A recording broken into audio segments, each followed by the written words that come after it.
찬양 감사드립니다. 시작하기 전에 잠깐 기도드리고 시작하도록 하겠습니다. 저희를 사랑하시는 거룩하시고 자비로우신 우리 하나님 아버지 참으로 감사를 드립니다.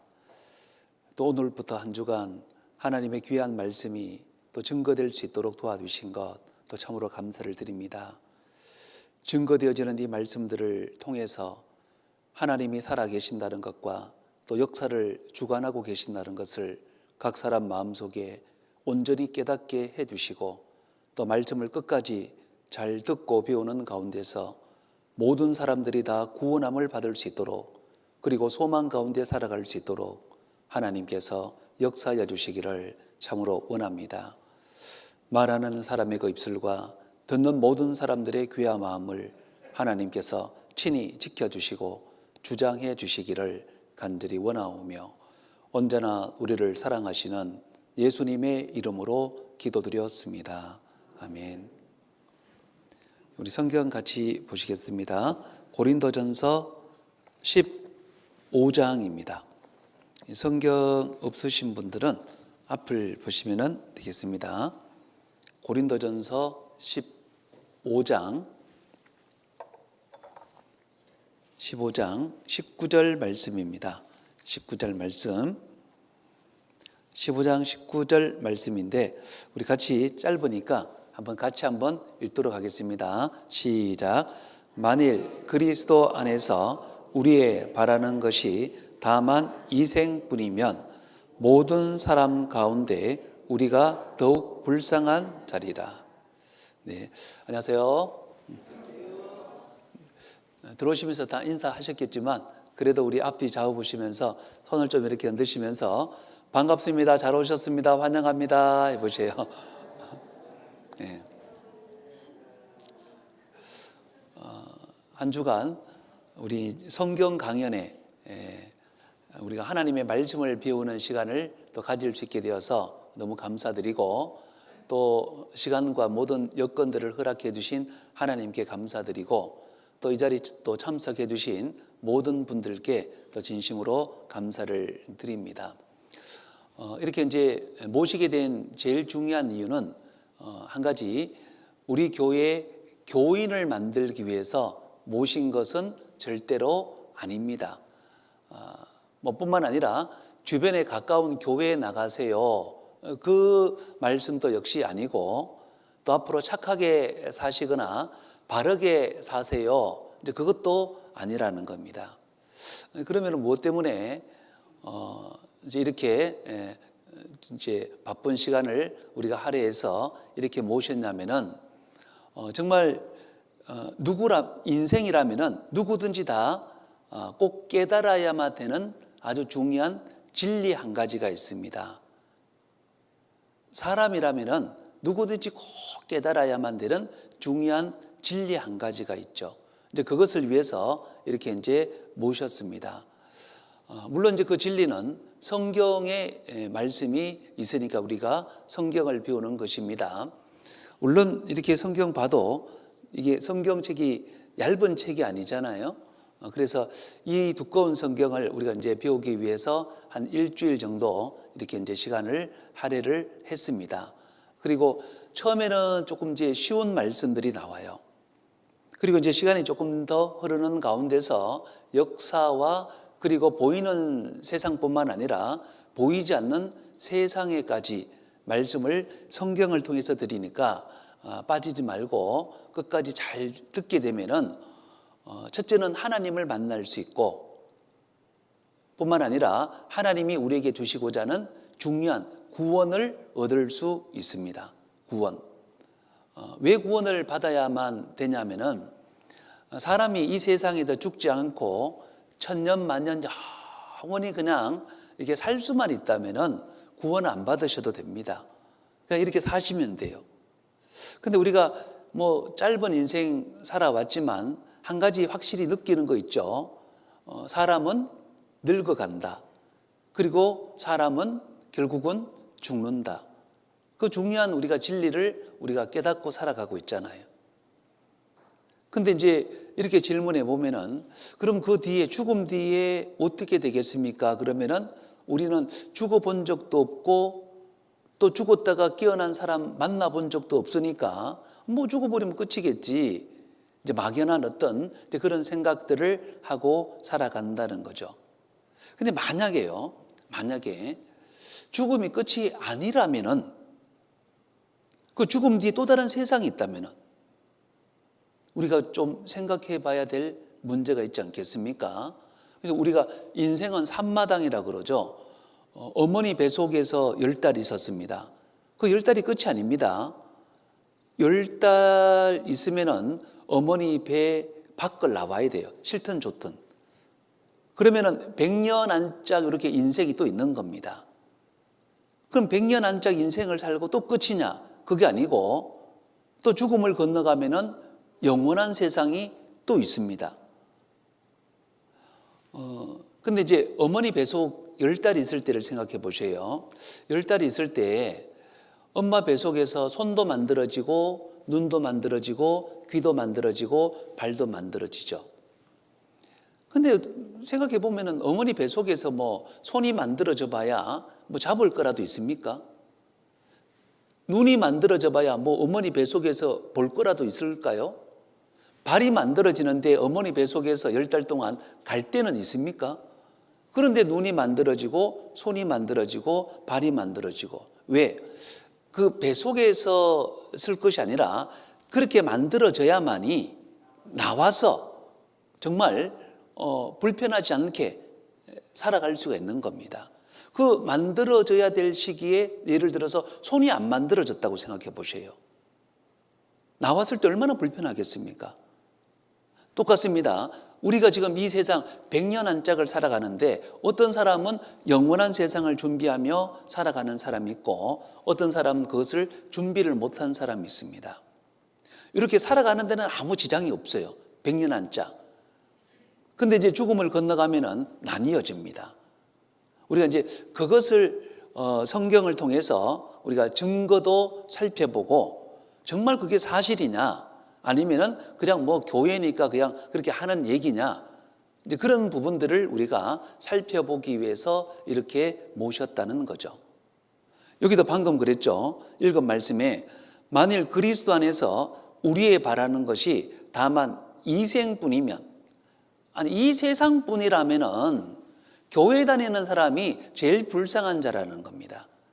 만약 이 세상이 다고 죽으면 아무것도 없다, 죽으면 끝이다, 그럴 것 같으면요, 그게 진짜 맞다면은 누가 불쌍한 사람이라고요? 교회 다니는 사람, 그것도 하나님 있다고 믿는 사람, 제일 불쌍한 사람이고, 누가 제일 잘 산 사람이냐면은 자기 멋대로 산 사람, 그 사람이 제일 행복하게 제일 잘 산 사람이 될 겁니다. 우리의 바라는 것이 이 생뿐이면 모든 사람 가운데 우리가 더욱 불쌍한 자리라. 그래서 우리가 이게 이제 이렇게 한 주간 모신 이유는 정말 언젠가는 죽음이 찾아오도록 되어져 있고 또 영원한 세상이 있기 때문에 우리가 하나님의 말씀을 통해서 구원을 받기 위해서 우리가 이렇게 모셨습니다. 만약 세상처럼요, 뭐 공부 잘하는 방법을 배우기 위해서 모인 거 아닙니다. 공부 잘하는 방법을 배우려면은 저 서울에서 유명한 일타 강사 만나서 잘 배워야 되겠죠. 돈 버는 법을 배우려면은 교회 와서는 안 됩니다. 저 미국의 월가에 가서요, 투자에 대해서 배워야 되겠죠.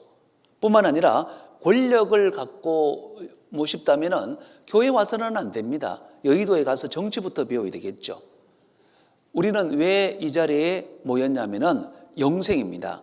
너희가 성경에서 영생을 얻는 줄 생각하고 성경을 상고하거니와 이 성경이 곧 내게 대하여 증가하는 것이로다. 영생을 얻기, 영생. 그리고 또 내가 어려서부터 성경을 알았나니 성경은 능히 너로 하여금 그리스도 예수 안에 있는 믿음으로 말미암아 구원에 이르는 지혜가 있게 하느니라. 구원, 영생과 구원을 얻기 위해서 우리가 성경을 배우는 겁니다. 이 세상이 더 잘 먹고 잘 사는 법을 배우기 위해서 성경을 배우는 것이 아니라는 겁니다. 다들 이제 행복하기를 참 원하잖아요. 행복하게 살기를 원하고 또 이렇게 이제 행복한 삶을 꿈꾸며 살아갑니다. 어렸을 때는 뭐 잘 모르지만 근데 이제 20대 이제 학교 졸업하고 나서부터 정말 행복이 뭘까? 참된 행복이 뭘까? 이렇게 여러 가지 것들을 생각을 해 봅니다. 근데 이제 우리가 20대 때는 생각지 못한 여러 가지 변수들이 살아가면서 나타나죠. 그죠? 건강에 문제가 생기면은 행복이 탁 깨지잖아요. 특별히 암이라든지 이런 것 생기면은 얼마나 깜짝 놀라겠습니까? 그리고 행복하기 위해서 결혼을 했는데 이혼이라고 하는 것은 생각도 못 했잖아요. 뿐만 아니라 사람이 늙어간다는 것 자체가 얼마나 사람 마음에 참담함을 안겨줍니까? 사람이 늙어간다. 뿐만 아니라 자녀들, 처음에 이렇게 낳았을 때는 얼마나 이뻐요. 근데 이 자녀들이 자라면서 점점 속썩이고 하면은 너무 힘들잖아요. 그리고 이제 부부 사이, 이런 여러 가지 어떤 갈등을 겪는 가운데서 행복은 산산조각이 난다는 것을 우리가 알 수 있습니다. 처음에는 이렇게 멋지게 결혼도 하죠. 신혼여행 가서 나 잡아봐라 그러고 이제 이렇게 아름다운 시간을 보내기도 합니다. 그런데 가슴 뛰는 사랑은 길어봐야 30개월이고 끝내 이혼을 하는 사람들이 너무 많이 있습니다. 하루에 199쌍 결혼하지만 근 절반 가까이가 벌써 이혼을 하는 세상입니다. 그리고 오로지 목표가 돈입니다. 돈.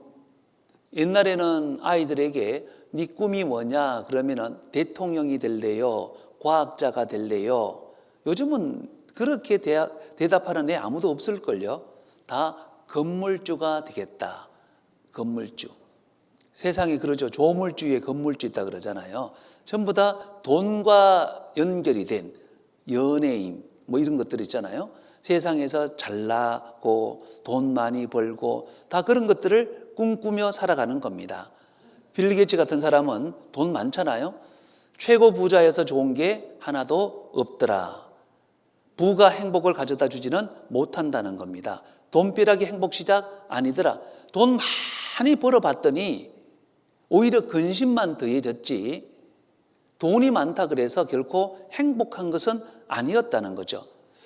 그래서 가족, 직장 위에 앞만 보고 달려왔는데 세상 물정 모르는 무뚝뚝한 남편, 아빠로 오로지 앞만 보고 달려왔는데 50대, 60대 넘은 이제 서니까 왜 이리 허전할까? 돈도 좀 벌었는데 자녀도 키웠는데 왜 이리 허전할까?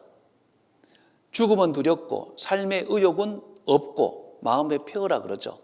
남편 자식 번듯한데 왠지 인생이 너무 허무하고 억척스럽게 살아왔지만 지금 내 모습은 옛날보다 돈이 있는 것도 사실이고 자녀들이 잘 자라준 것도 사실이고 그리고 옛날에는 집이라도 없었지만 지금은 뭐 보란듯이 집도 있고 땅도 있고 통장에 돈도 있는데 그런데 마음은 어떻던가요? 옛날보다 훨씬 더 행복해져서 정말 너무너무 기쁘고 오히려 건강의 염려 때문에 주변의 사람이 한두 사람씩 돌아가시는 거 보면은 나도 언젠가는 그 길을 걸어갈 건데 염려와 걱정과 이 고생한 흔적이죠. 일평생 얼마나 수고를 많이 했겠습니까? 정말 소도 일을 하지만 사람도 소 못지않게 일을 많이 합니다. 그리고 인생 살아보면은 70이요 강건하면 80이라도 그 연수의 자랑은 수고와 슬픔뿐이요. 신속기간이 세월이 얼마나 빠른지 몰라요. 70년, 80년, 90년, 100년 살아보면은 야, 인생 참 너무 길구나. 빨리 죽었으면 좋겠다. 그렇게 생각 안 듭니다. 70년 살아봐도 60년 살아봐도 90년 살아봐도 100년을 살아봐도 뒤돌아보면은 인생이 너무 짧아요. 인생이 너무 짧은데 그 인생 동안에 그 짧은 세월 동안에 돌이켜 생각해 보니까 너무 행복했다라고 하는 시간은 거의 없고 고생했던 기억밖에 없는 겁니다. 눈물 흘렸던 기억밖에 없어요. 제가 어렸을 때 제 아버님 세대가 많이 불렀던 유행가가 있습니다. 오늘도 걷는다마는 정처 없는 발길, 그러면서 지나온 자국마다 눈물 고였네. 지나온 자국마다 눈물 고였네. 뒤돌아보면 고생했던 기억밖에 없습니다. 그런데 그 고생했던 기억도 돌이켜보면 너무 짧은 거예요. 제가 20대만 하더라도 나이 60대, 70대, 80대 된 어르신들 보면요, 나이 엄청 많은 줄 알았습니다. 제가 20대만 하더라도 60대, 70대, 80대 된 어르신들 보면요, 나이가 엄청 많은 줄 알았어요. 근데 제가 이제 60을 바라보는 시점에 서 있으니까 금방이더라고요. 하는 사이에 40대를 지났고 50대를 거의 다 지나가고 있습니다. 어릴 때는 그렇게 나이가 많아 그처럼 보였는데 보니까 그 나이가 짧아요. 금세 오는 겁니다. 정말 짧아요. 보시, 이렇게 아름다운 얼굴이 금세 이렇게 되는 겁니다. 금세. 이 아이 보세요.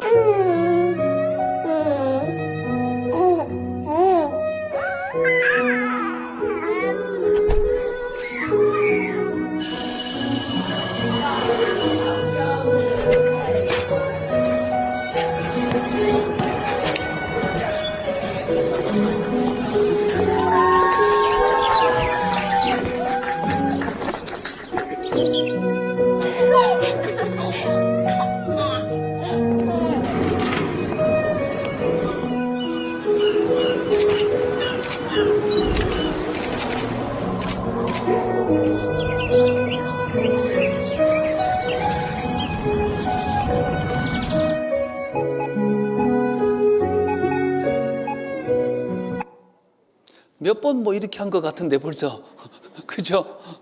몇 번 이렇게 한 것 같은데 아기가 벌써 이제 돌아가시는 이 시점이 된 겁니다. 세월이 얼마나 빨라요? 여러분들은 인생 쭉 사셔 보니까 세월이 참 빠른 것 같습니까? 세월이 참 긴 것 같습니까? 세월이 참 짧아요. 세월이 너무 짧습니다.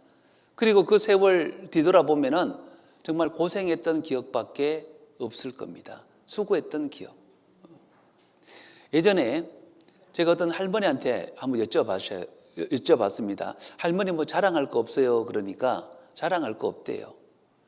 그래서 아들이나 손자 자랑 한번 해보라 그러니까 아들이 없대요.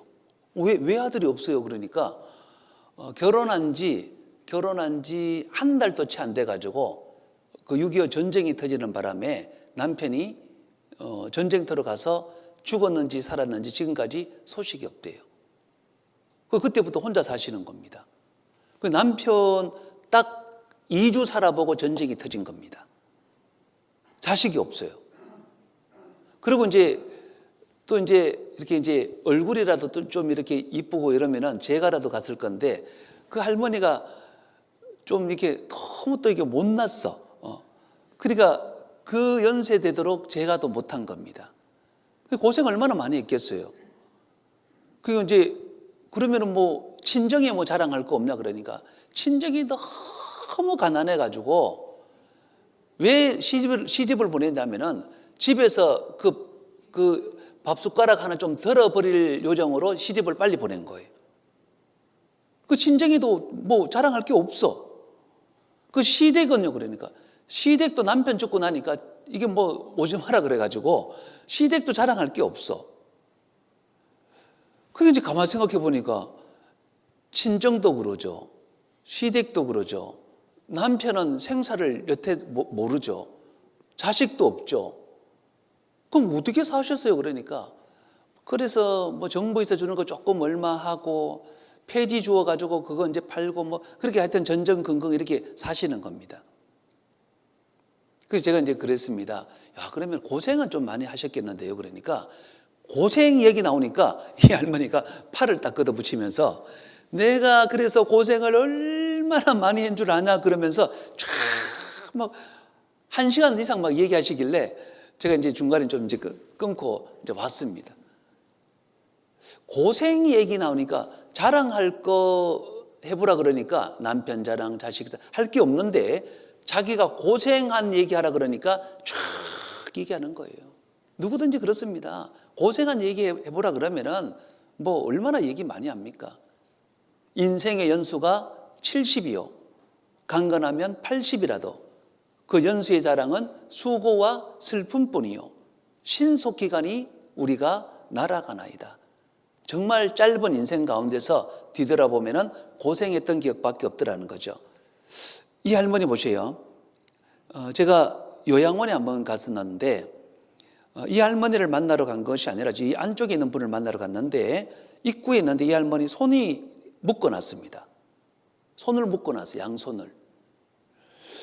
그래서 제가 이제 나오면서 물어봤죠. 이 할머니는 손을 왜 묶어놨냐 그러니까 안 묶어놓으면 너무 힘들다는 거예요. 왜요? 그랬더니 뭐든지 전부 다 입에다 집어넣는다는 겁니다. 그래서 심지어 자기가 변을 보고도 그걸 주물주물 해가지고 먹는 건가 싶어서 입에다 갖다 대고 못 먹으니까 옆에다 바른다는 거죠. 그래서 이게 이렇게 이제 손을 안 묶어 놓으면 너무너무 힘들다는 거예요. 여러분들 생각해 보세요. 이 할머니가 재산이 100억 있다, 자식이 100명 있다, 박사학위가 10개 있다, 행복하겠습니까? 돈 100억을 모으기 위해서 얼마나 불철주야 고생을 했겠어요. 앞만 보고 달리지 않았겠습니까? 박사학위 10개 받으려면요 얼마나 공부를 많이 해야 되겠습니까? 근데 그런 거 있다 그래서 이 할머니가 과연 행복하겠냐고 지금 현 이 시점에서 잘 생각해 보세요. 우리가 지금 수고하고 고생하고 있는 것들요 죽음 앞에 서면은 그 전부 다 의미가 없습니다. 하나도 못 가져갑니다. 그래서 수의 옷에는 주머니가 있다 없다? 없습니다. 왜 없겠습니까? 못 가져가니까. 하나도 못 가져갑니다. 근데 참 이상하지 않습니까? 하나도 못 가져갈 것을 위해서 우리가 일평생 부단히 노력했는데 마지막에는 하나도 못 가져가요. 그러니까 너무 허무한 겁니다. 마지막 때 보면은 몸은 전부 다 병들었고 어디로 가야 될지는 모르고 죽으면 두렵고 그러니까 너무 허무한 거예요. 불확실한 거고 모순 덩어리고. 그 마지막이 돼 보면은 야 인생 뭐지?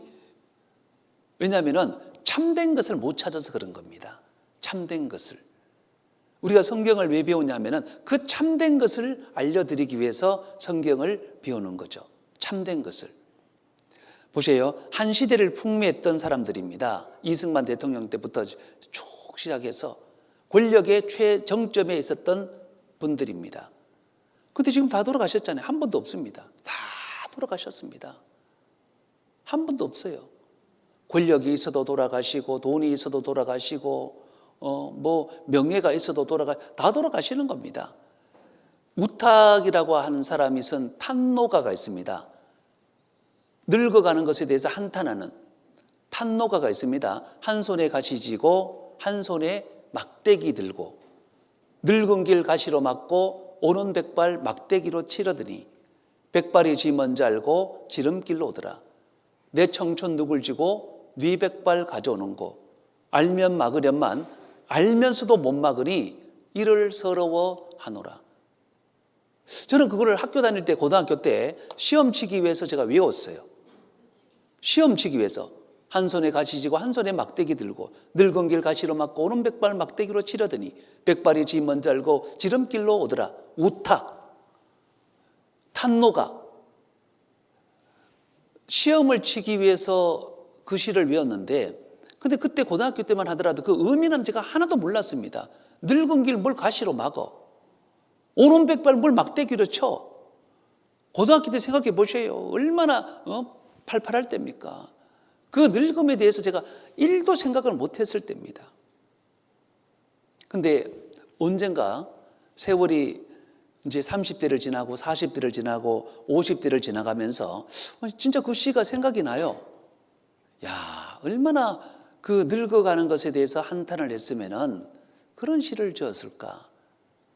한 손에 가시 쥐고 한 손에 막대기 들고 늙은 길 가시로 막고 오는 백발 막대기로 치려더니 백발이 지 먼저 알고 지름길로 오더라.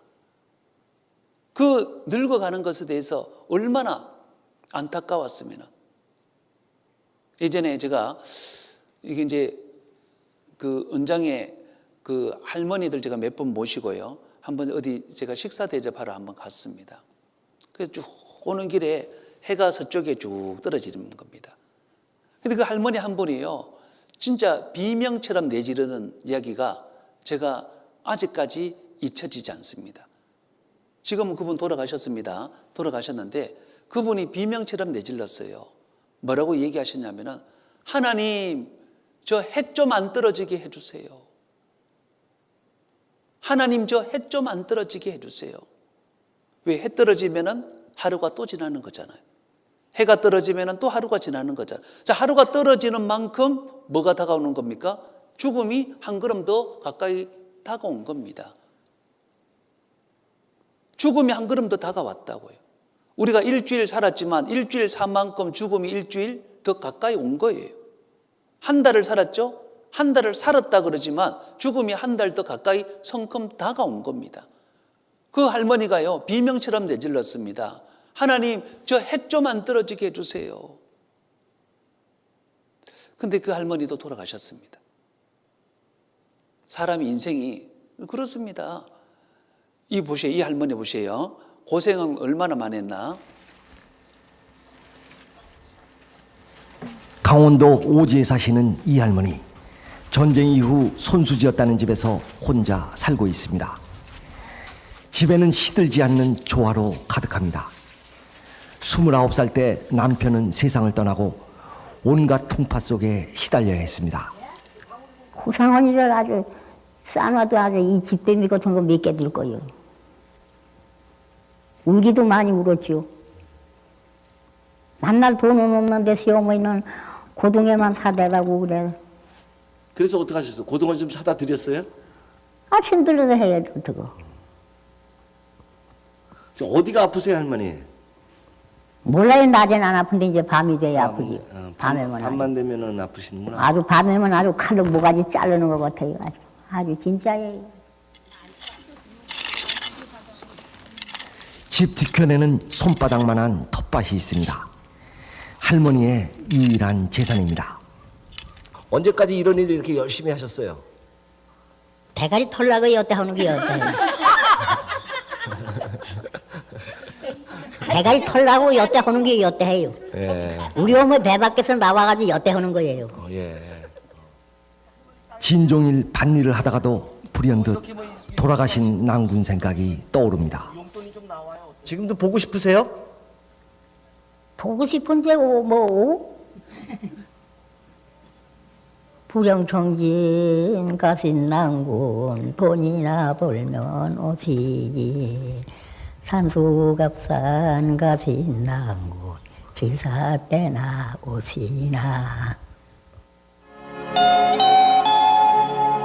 할머니는 어느 날 산속을 거닐다 한 쌍의 비둘기를 보았습니다.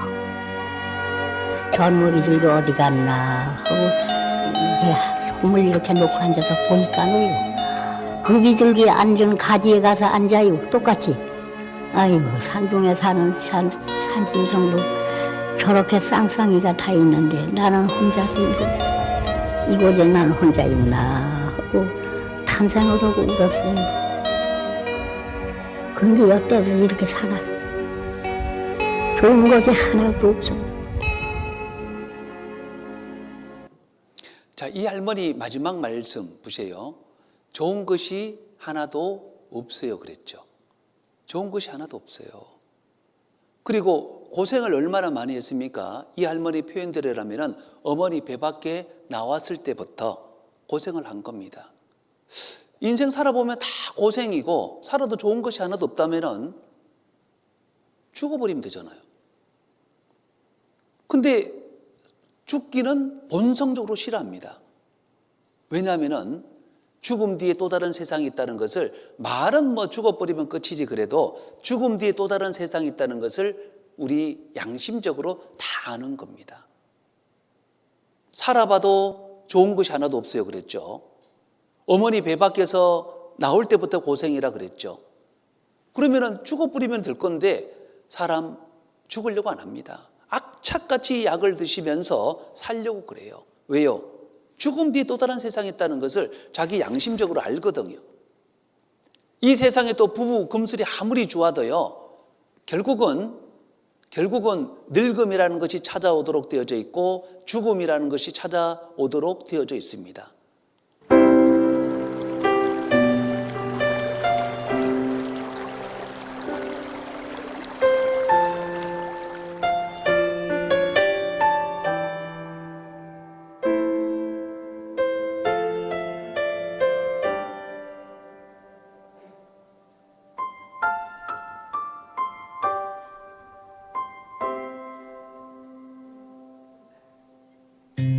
곱고이 난 그 손으로 넥타이를 메어주던 때 어렴풋이 생각나고 여보 그때를 기억하오 세월이 흘러가네 흰머리가 늘어가네 모두가 떠난다고 여보 내 손을 꼭 잡았소 세월은 그렇게 흘러 여기까지 왔는데 인생은 그렇게 흘러 황혼에 기우는데 다시 모두 그 먼 길을 어찌 혼자 가려 하오 여기 날 홀로 두고 여보 왜 한마디 말이 없소 여보 안녕히 잘 가시게 여보 안녕히 잘 가시게 부부간의 금실이, 그 금술이 아주 좋아도요, 결국은 늙음이라는 것이 찾아오도록 되어져 있고 죽음이라는 것이 찾아오도록 되어져 있습니다. 결국은 보내는 겁니다. 이 세상은요, 영원히 사는 곳이 아닙니다. 잠깐 있다가 결국은 또 다른 세상으로 건너가는 거죠. 죽음이 끝이 아닙니다. 죽음은 또 다른 세상으로 가는 하나의 문이라고 할 수 있습니다. 보세요. 아이로 태어났잖아요. 그리고 언젠가는 일평생 쭉 살다가, 그것도 정말 짧죠. 그리고 결국은 죽음이라는 것이 다가오는 겁니다. 우리가 사람이 죽으면은 묶어서 이제 관속에 이렇게 넣잖아요. 관속에. 그리고 어느 묘지에 들어가게 됩니다. 우리는 이제 우리가 알고 있는 세상은 딱 여기까지인 거예요. 우리가 알고 있는 세상은 딱 여기까지인 겁니다. 그런데 여기가 끝이 아니고 또 다른 세상이 있는 겁니다. 우리가 죽음 앞에서 많은 사람들이 이제 추모사도 하고 눈물도 흘려줍니다. 왜? 돌아가신 분을 위해서. 한 번 죽는 것을 사람에게 정하신 것이요, 그 후에는 심판이 있으리니, 심판이 있다고. 구원받았느냐 구원받지 못했느냐, 거기에 대한 심판이 있는 겁니다. 스티브 잡스 라고 하는 사람도 돈이 얼마나 많습니까? 결국은 이분도 췌장암인가요? 그걸 돌아가셨죠. 축구의 전설 마라도나 이분도 돌아가셨습니다. 이분 돌아가셨을 때 펠레라고 하는 사람이 찾아와 가지고 애도를 했습니다. 근데 얼마 있지 않아서 축구 황제 펠레도 암 투병 끝에 별세하셨습니다. 이분도 돌아가셨어요. 우리는 지금까지 수많은 뉴스들을 바라보면서 어떤 연예인이 죽었고, 그리고 내 주변에는 누가 죽었고, 그런 보고장도 받기도 하고, 매스컴을 통해서 어느 연예인이, 스포츠 누가, 돈 많은 사람이, 기업가 누가 돌아가셨다는 소식을 우리가 뉴스로 접합니다. 근데 얼마 있지 않으면요, 이 영정사진의 모습이 내 사진이 올라가는 날이 틀림없이 있다는 거죠. 그날이 틀림없이 있습니다. 이거는 부인할 수가 없어요. 100%입니다. 대저 사람은 자기의 시기를 알지 못하나니 물고기가 재앙의 그물에 걸리고 새가 올무에 걸림같이 인생도 재앙의 날이 호련히 임하면 거기 걸리느니라. 인생도. 갑작스런 사건 사고들이 우리 주변에 얼마나 많습니까? 젊다고 그래서 안 죽습니까? 갑자기 찾아오는 질병들, 암들 이런 것들이 얼마나 많습니까? 지난번 코로나 한참 유행할 때도 나이 드신 분만 돌아가신 게 아니에요. 중학생도 죽고 초등학생도 죽고, 최근에는 이렇게 암 병동에 가보면은 나이 드신 분만 있는 게 아니라 아이들도 얼마나 많은지 몰라요. 인생도 재앙의 날이 호련히 임하면 거기 걸리느니라. 새가요, 하늘이 얼마나 넓습니까? 하필이면 그곳을 지나가다가 그물에 걸리는 겁니다. 바다가 얼마나 넓어요. 물고기가 하필이면 거기를 지나가다가 걸리는 겁니다. 인생도 그렇다는 거죠. 아이도 병에 걸릴 수 있습니다. 돈이 많다고 안 죽습니까? 삼성그룹 창업주 이병철 회장. 저는 어렸을 때 어른들이 돈병철 그래가지고 이 사람 성씨가 돈신 줄 알았습니다. 돈이 하도 많아서 돈병철 그랬는데 나중에 보니까 이시더라고, 이병철. 근데 이분이 마지막 돌아가시기 직전에요, 그가 고민했던 게 돈도 명예도 기업도 아니었다는 거죠. 그럼 뭘 고민했냐? 그러니까 죽음이 끝일까? 죽음 뒤에 또 다른 세상이 있을까? 정말 하나님이 계실까? 천국과 지옥이 있다면 도대체 그럼 천국에는 어떻게 가느냐? 그런 문제에 대해서 고민을 한 겁니다.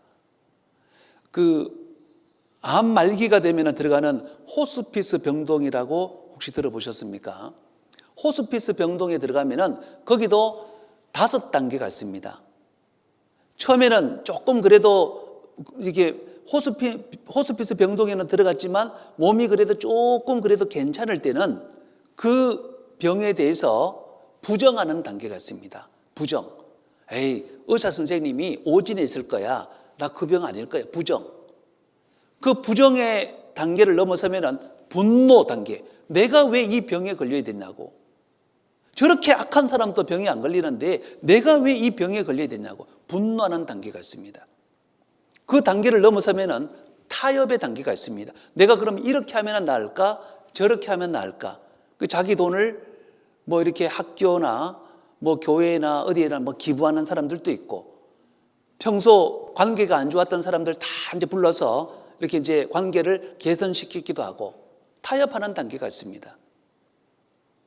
그런데 그 부정과 분노와 타협의 단계를 넘어서면은 그 죽음을 앞에 두고 죽음을 받아들이는 절망과 수용의 단계가 있습니다. 죽음을 받아들여요. 부정과 분노를 넘어서서 절망과 수용의 단계에 딱 들어서면은 사람들이 한결같이 무슨 생각하는지 아세요?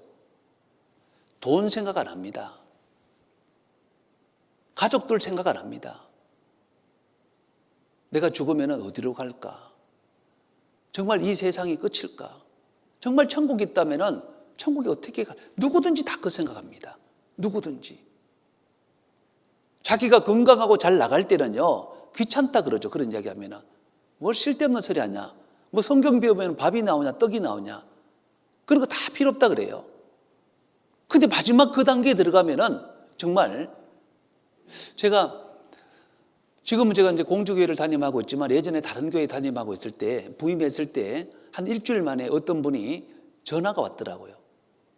제가 이제 교회에 와서 뭐 여러 가지 좀 이렇게 정리도 하고 있는 상태에서 전화가 왔어요. 여보세요? 네. 그 무슨 교회죠? 네.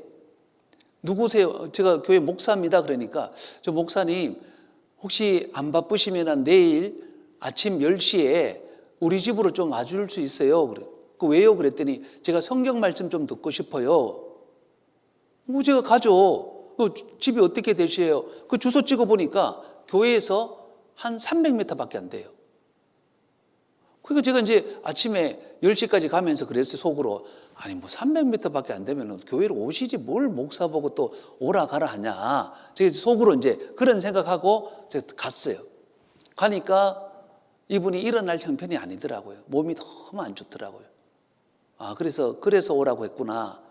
그래서 이제 얘기를 좀 했습니다. 아니, 근데 어떻게 말씀 들을 생각을 하셨냐고 물어보니까, 이 말씀을, 지금 오늘처럼 이런 말씀을 4일 정도 한 3년 전에 들었다는 겁니다. 그래서요, 그랬더니 그 뒤는 내가 먹고 살기 너무 바빠가지고 저 부산 가서 일하느라고 그 뒤에 말씀을 안 듣고 제가 떠났다는 거예요. 그래서요, 그랬더니 근데 이제 그 와중에 자기가 암 말기 걸려서 이제 언제 죽을지 모르고 하니까 그때 가만히 생각해 보니까 사람이 죽으면은 천국과 지옥이 있고 천국 갈 수 있다는 말씀을 하셨던 것 같아서 천국에 어떻게 가는지 너무 궁금해가지고 전화를 드렸다 그러시더라고요.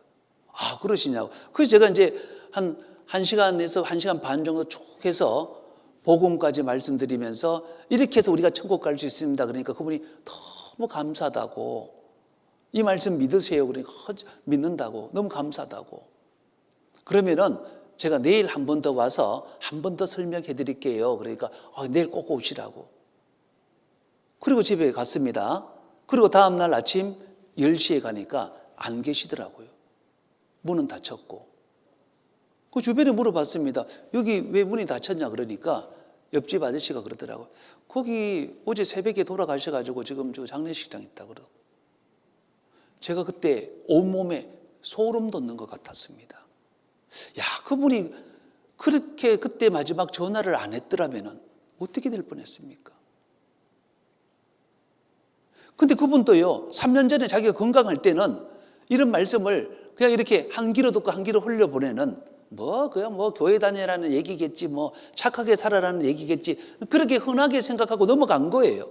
흔하게 생각하고.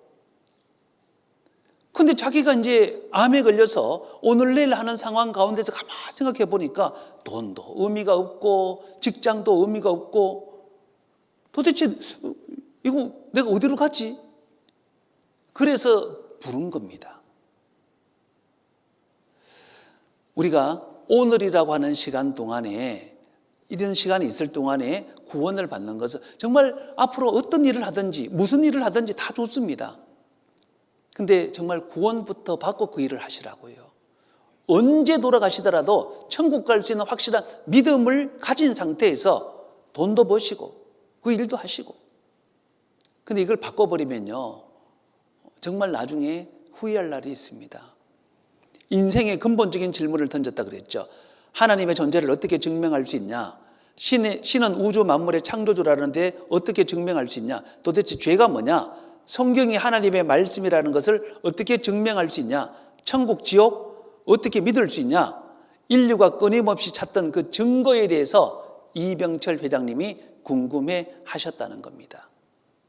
성경을 안 배우면요, 마지막에 가보면 어떻게 사는 게 옳은지 모르겠다 그래요. 돈을 위해서, 명예를 위해서, 자녀를 위해서. 그럼 돈을 위해서 살았으면, 돈 많이 벌었으면 행복해야 될 거 아니겠습니까? 명예를 위해서 살았으면, 박사학위 수십 개 있으면 자기는 죽음 앞에서 행복해야 되잖아요. 자녀를 수백 명 이렇게 잘나서 길렀으면, 그리고 자녀가 의사도 되고 판사도 되고 교수도 되고 했으면 행복해야 되잖아요. 근데 그게 아니거든요. 우리가 기계, 전자제품이라든지 기계를 사면은 사용 설명서가 나오죠. 이거는 이렇게 사용하세요. 저거는 저렇게 사용하세요. 제가 며칠 전에 이어폰 하나를 샀습니다. 이어폰에도 사용 설명서가 따라 나오더라고요. 이거 이렇게 사용하라고. 우리가 살고 있는 세상에는 무엇든지 사면은 사용 설명서가 다 있습니다. 그런데 우리 인생, 한평생 한 번밖에 없는 인생인데 사용 설명서 들어보신 적 있습니까? 한 번도 들어본 적이 없는 거예요. 한 번도. 남들이 가니까 거기를 따라간 것이고 마지막 가보니까 다 후회하고 그런 겁니다.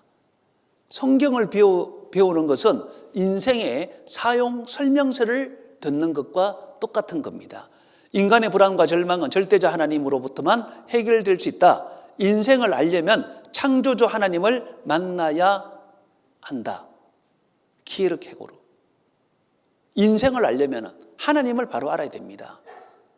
그래서 종교는 뭐냐면은 사람이 만든 신을 섬기는 겁니다. 근데 우리가 하나님을 섬긴다고 하는 것은요, 우리 사람을 만드신 분을 섬기는 거예요. 이 세상에 수많은 종교들이 있죠. 종교는요, 사람이 다 만들었습니다. 그래서 종교는 답이 없잖아요. 근데 하나님을 섬긴다고 하는 것은 하나님이 우리 사람을 만든 그분이시니까 우리가 그분을 섬기는 겁니다. 인생이 꼭 해결해야 할 중요한 문제들이 있습니다. 무엇을 위해서 살고 어디서 와서 어디로 가고 정말 죽으면 끝이고 신은 정말 존재하고 어떻게 하면 천국 갈 수 있을까 중요한 문제죠. 톨스토이, 사람이 죽기 전에 인생이 무엇인지 알고 죽어야 한다. 그것이 신이 인간에게 준 숙제다. 인생이 무엇인지, 내가 어디서 왔고 왜 살고 어디로 가는지 인생의 목적에 대해서 알아야 된다는 거죠. 그게 숙제라는 겁니다. 계명대학교 철학가가 유명합니다. 그래서 보면은 철학이란 무엇이냐 그래서 쭉 나오잖아요. 철학은 세계와 인간에 대한 가장 근본적 문제들을 이성적으로 탐구하는 학문입니다. 거창하죠. 철학의 답이 있을까 싶어서 더 봤습니다. 보니까 여기 철학의 각 분야에서 제기되는 철학적 문제들은 수천 년간의 장구한 논의에도 불구하고 수천 년간 장구한 논의에도 불구하고 그 해답이 무엇인지에 대한 합의가 이루어지지 않고 있습니다. 더 나아가 도대체 이 문제들이 해결될 수 있는 종류의 것들인지, 그리고 만약 그럴 수 있다면 어떠한 탐구 방법을 채택해야 하는지에 대해서도 합의가 이루어지지 않고 있습니다. 무슨 이야기냐면은 철학이 수천 년 동안 사람들이 연구하고 얘기해 왔잖아요. 아리스토텔레스 뭐부터 시작해서 수많은 철학가들. 그런데 그 어느 누구도 사람이 어디서 왔고 왜 살고 어디로 가는지 여기에 대한 해답을 못 줍니다. 그러면 여기서 얘기한 것처럼 그러면은 어떤 탐구 방법을 채택해야 되는지 그것도 모르겠다는 겁니다. 결국은 모르겠다는 거예요. 철학은 아무리 살펴봐도 거기서 인생의 답을 얻을 수 없습니다. 그래서 철학자들하고 얘기해 보면은 궤변만 늘어놓습니다. 궤변만. 이런 겁니다. 궤변입니다. 캄캄한 방이 있는데 그 캄캄한 방에 검은 모자가 있어요. 캄캄한 방에 검은 모자가 있는데 그 검은 모자는 처음부터 없던 것이다. 지금 말장난하고 있는 겁니다. 철학이 그런 거예요. 캄캄한 방이 있는데 그 캄캄한 방에 검은 모자가 있대. 근데 그 검은 모자는 처음부터 없었던 거예요. 이 말장난, 이 철학 받들어 보시면 전부 다 말장난 하는 겁니다. 그러면은 불교에는 답이 있을까 해서 아주 유명한 스님으로부터 한번 질문을 누가 했더라고요. 그래서 제가 유튜브에 있는 거 제가 가져왔습니다. 한번 들어보세요. 네. 안녕하세요. 네. 죽으면 어떻게 되는지 궁금합니다. 기독교는 천당과 지옥, 불교는 극락에 간다는데 영혼이 있는지 죽은지 어떻게 되는지 궁금합니다. 왜 궁금해요? 그게 왜 궁금하시냐고요? 왜요? 예. 우리가 살아가면서 네. 죽을 때가 다 돼 가는 거예요, 지금? 예 가는데요. 응. 죽은 다음에 네. 땅 속에 네. 그냥 시체로 그대로 묻어서 썩어져 있는지 네. 아니면 네. 그 띠까리한 영혼이라는 것이 네. 여기저기 돌아다니면서 다니까 저는 그렇게 생각을 가끔 해왔어요. 그 잘못된 말인가 아닌가 모르지만 티끌 같은 그 영혼이랄까 뭔가 달라라도 이렇게 끼웃끼웃하다. 그 자기는 그래 저기 영혼이라는 게 있어가지고 뭐 천당 갔다 지옥 갔다가 개한테 갔다 소한테 갔다 말한테 갔다가 나한테 왔다가 이렇게 하는 것 같아요. 안 그런 것 같아요. 그런 것 같아요. 그런 것 같아요. 예. 네. 네. 네. 그런 거 같다고 믿으면 그래요. 그래요? 예. 그런 것 같다고 믿으면. 아니, 근데 저는 그게 하나도 안 궁금해요. 저는 예. 하나도 안 궁금하다고요. 그래서 저는 왜 있든지 말든지 지옥을 가든지 천당을 가든지 소한테 가든지 개한테 가든지 하나도 안 궁금하다고 저는. 그럼 왜 그럴까요? 자기가 알지 내가 어떻게 알아요. 그게 왜 궁금한데 그래서 내가 묻잖아요. 나는 안 궁금한데 예. 질문자는 궁금하다니까 왜 궁금한지 그래서 제가 물어보잖아요. 그러니까요. 땅 속에 가면 네. 조그만 티끌이 이 세계에 여기저기 다니는 건지 제가 그게 굉장히 궁금했어요. 그게 다니는 건지. 궁금해서 물어요. 네 아나 싶어가 물어보는 거예요. 아니요. 실제로 궁금해서 그래요. 궁금해서 그래요. 네, 실제요. 몰라요. 몰라요 그러죠. 몰라요. 질문자는 제가 봤을 때는 진짜 궁금한 겁니다. 죽음이 끝인지 죽음 뒤에 또 다른 세상이 있는지 궁금한 거예요. 그러니까 이 스님이 아주 유명하다 그러니까 물어본 겁니다. 진짜 영혼이 있습니까? 죽으면 그럼 영혼이 있습니까? 물어본 거예요. 근데 말장난 한참 하다가 마지막에 뭐라 그럽니까? 몰라요 그러잖아요. 철학에도 답이 없고 불교에도 답이 없습니다. 모르는 겁니다. 알 수가 없는 거예요. 이 성경을 공부하는 목적은요, 우리가 모든 사람들이 알고 싶어하는 그 문제에 대해서 우리가 답을 드리기 위해서 성경을 공부하는 겁니다. 그래서 성경에는요, 영적인 사실, 창조의 사실, 역사적인 사실, 인생의 문제, 이 모든 문제가 성경에 다 들어있는 겁니다. 그걸 우리가 한마디로 증거라 그러죠. 성경을 배우면은 그 증거를 통해서 영적인 사실, 창조의 사실, 역사적인 사실, 그리고 인생, 도대체 사람이 어디서 와서 왜 살고 어디로 가는지 그 문제에 대해서 알 수 있는 겁니다. 이거 보세요. 강원도에 마른 하늘에 비가 내리는 곳이 있다 그래서 희한하죠. 기상학적으로는 불가능한데 근데 절입니다. 마른 하늘에 비가 내리는 곳이 있다 그래서 사람들이 막 찾아온 거예요. 요 탑을 기점으로 해가지고 비가 온다는 겁니다. 가로 세로 5m, 세로 2m인데 빗방울이 막 떨어지죠. 사람들 이제 빗물이 막 묻기도 하고 법비라 그래요. 사람들이 법비. 야, 신비한 비라 그래서 좋다 그럽니다. 먹기도 하고. 몸이 좋지 않았는데 이 법비 맞고 건강이 많이 회복됐대요. 법비 맞고 피부도 좋아졌대요. 피부. 뭔가 편안하고 안정감을 주는 느낌이라는 겁니다. 그래서 성분 분석을 해봤습니다. 성분 분석해 보니까 유기물이 나온 것으로 봐서 이게 물이 아니고 유기물, 살아있는 생명체로부터 나온 액체. 뭐냐면은 매미 오줌입니다. 쫙쫙 누죠. 매미 오줌이었습니다. 매미 오줌. 그걸 법비라 그러고 피부도 좋아졌다 그러고 보세요. 이 사람이 미신이 있고 맹신이 있고 광신이 있고 확신이 있는데 이 확신은 확실한 사실에 근거하여 믿는 겁니다. 나머지는요.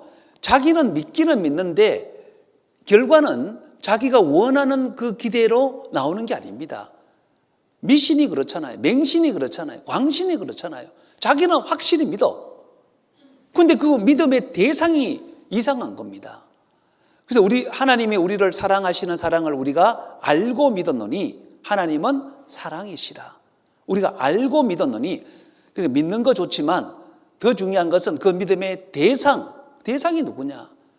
그리고 그 믿는 것에 대한 증거가 있느냐? 이게 훨씬 더 중요한 거잖아요.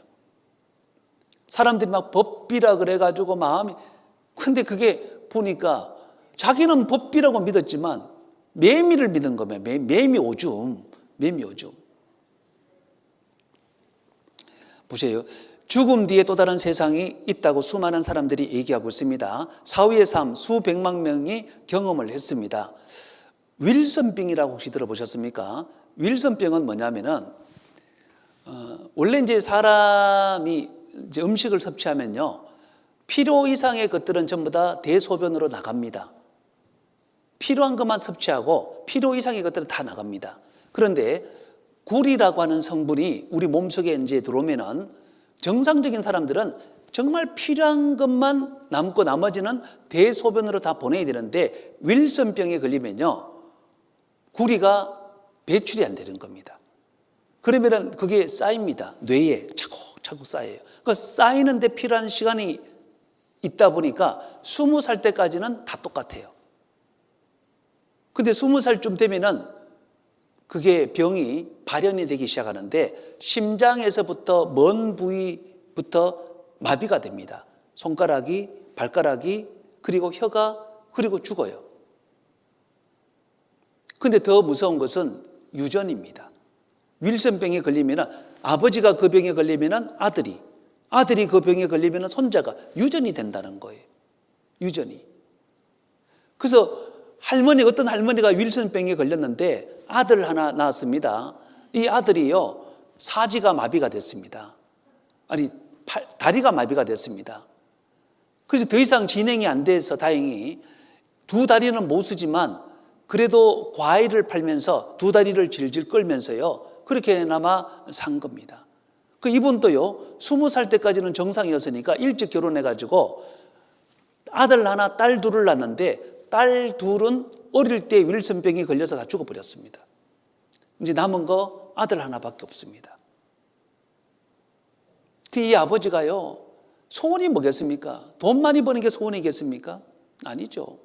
정말 이 하나밖에 없는 아들에게는 윌슨병, 이 천령이 지나가기를, 나타나지 않기를 매일같이 기도하고 매일같이 정말 그걸 바라고 원했던 거죠. 그런데 20살, 21살, 25살 돼도 애가 아무 소리 안 하니까 아버지가 안도의 한숨을 쉰 거예요. 야, 이 천영이 우리 아들은 피해간다 보다. 정말 감사다. 그리고 이제 안도의 한숨을 쉬려는 그 찰나에 이 애가요, 마른 하늘의 날벼락 같은 얘기하는 겁니다. 아버지, 발가락이 좀 뻣뻣해지는 것 같아. 얼마나 놀랬겠어요. 바로 종합병원에 데려갔습니다. 검사를 했습니다. 검사해 보니까 윌슨병인 거예요. 증상이 나타납니다. 그리고 이 아이가요, 얼마나 진행 속도가 빠른지 5개월도 안 돼가지고 팔이 마비가 되고 다리가 마비되고 혀가 꾸덕꾸덕해지기 시작하는 거예요. 조금 더 있으면 심장이 마비돼서 죽어버리는 겁니다. 이 아들이요, 아버지한테 그때부터 매일같이 울면서 조릅니다. 아버지, 차라리 나를 죽여달라고. 너무너무 힘들다고. 말도 못하는 세상, 걸어다니지도 못하는 세상, 너무너무 힘들다. 아버지, 나를 차라리 죽여주세요. 죽여주세요. 이 아버지가 어느 날 결심했습니다. 그래, 어머니도 그렇게 돌아가셨고 딸들도 그렇게 죽었고 내 아들도 이렇게 죽는다면 이런 세상 살아서 뭐 하겠냐. 그래, 너도 죽고 나도 죽자. 아버지가 결심을 하고 흰색 끈을 가져다가 자기 손으로 아들의 목을 졸라서 죽였습니다. 그리고 그 끈을 풀어가지고 자기 목을 맨 거예요. 이 줄만 잡아당기면 자기도 이제 죽어. 근데 몇 번이나 잡아당기려고 하다가 결국은 그것을 못 잡아당겼습니다. 그리고 자기가 손으로 112 신고했습니다. 제가 자식을 죽였습니다. 그래서 경찰이 와보니까 아버지가 그 상태에서 아들을 죽인 거예요. 근데 보세요. 이 마지막에 기사 제목 보세요. 여기 김 씨는 아들을 죽이고 난 뒤 바로 119에 신고했다면서 흰색 끈으로 아들의 목을 당기고 나도 따라 죽으려 했는데 눈시울을 붉혔다. 흰색 끈으로 아들의 목을 당겨 죽이고 자기도 따라 죽으려 했는데, 저는요 이분이 거짓말했다고 생각하지 않습니다. 여러분들은 거짓말이라고 생각됩니까? 아들을 죽이고 나서 자기도 죽고 싶었다는 말이 거짓말인 것 같습니까? 거짓말 아닙니다. 진심입니다. 정말 죽고 싶었던 거예요. 아들 자기 손으로 죽인 세상 무슨 미련이 있겠습니까? 무슨 부귀영화를 아들을 죽인 세상인데 뭐가 두렵냐고요. 근데 너무 두려운 겁니다. 너무 무서운 겁니다. 그래서 죽음 이후의 세상이 틀림없이 있다는 거죠. 레이먼드 무디 박사가 이 세상 후의 세상, 라이프 애프터 라이프라는 책을, 이게 이제 타임지가 화제거리로 다뤘던 미증류의 베스트셀러입니다. 라이프 애프터 라이프. 이 세상 후에 세상이 있다는 겁니다. 모리스 롤링스 박사도 사후의 세계라는 책을 지었습니다. 이 사람은 미국의 34대 아이젠하워 대통령 주치입니다. 원래 이 사람이 하나님을 믿고 성경을 믿는 사람이 아니었어요. 그럼 이 사람이 사후의 세계라는 책을 짓게 된 동기가 하나 있습니다. 뭐냐면은 이 사람이 모리스 롤링스 박사가요, 찰스 맥케이라는 사람을 살리고 나서 너무 이상한 겁니다. 보통 이제 사람이 심정지가 하면은 심폐소생술을 하죠. 인공호흡을 한다든지 또는 심장을 압박하잖아요. 이 심장을 막 압박할 때, 이 심폐소생술을 할 때요, 이렇게 살짝 눌려서는 심장 압박이 안 됩니다. 이 갈비뼈가, 심장이 한 5cm 정도 내려갈 정도로 아주 강하게 눌러야 돼요. 그래야 심장이 다시 리셋을 하는 겁니다. 그러니까 아주 강하게 누르니까 깨어난 사람들의 모든 사람들은 어떤 반응을 보이냐면은 이걸 5cm 여기 눌러놓으니 얼마나 답답하겠어요. 너무 답답하니까 바로 확 뿌리치면서 벌떡 일어나는 게, 그게 정상적인 겁니다. 근데 이 찰스 맥케이는요, 벌떡 일어나자마자 모리스 롤링스 박사를 껴안고 막 우는 겁니다. 고맙다고, 살려줘서 고맙다고. 자, 여기까지는 이해가 되죠. 살려줬으니까 뭐 껴안고 우는 것은 이해가 됩니다. 근데 그 다음 말이 모리스 롤링스 박사 깜짝 놀란 거예요.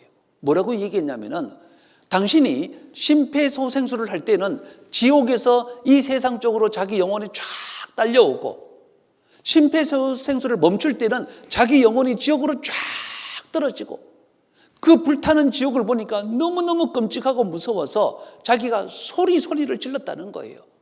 제발 멈추지 말아달라고. 제발. 물론 그 소리가 모리스 롤링스 귀에는 안 들립니다. 그러다가 깨어나서 너무너무 막 고맙다고 눈물을 철철 흘리는 거예요. 이상하잖아요. 당신 꿈꿨냐? 꿈이 아니라는 거죠.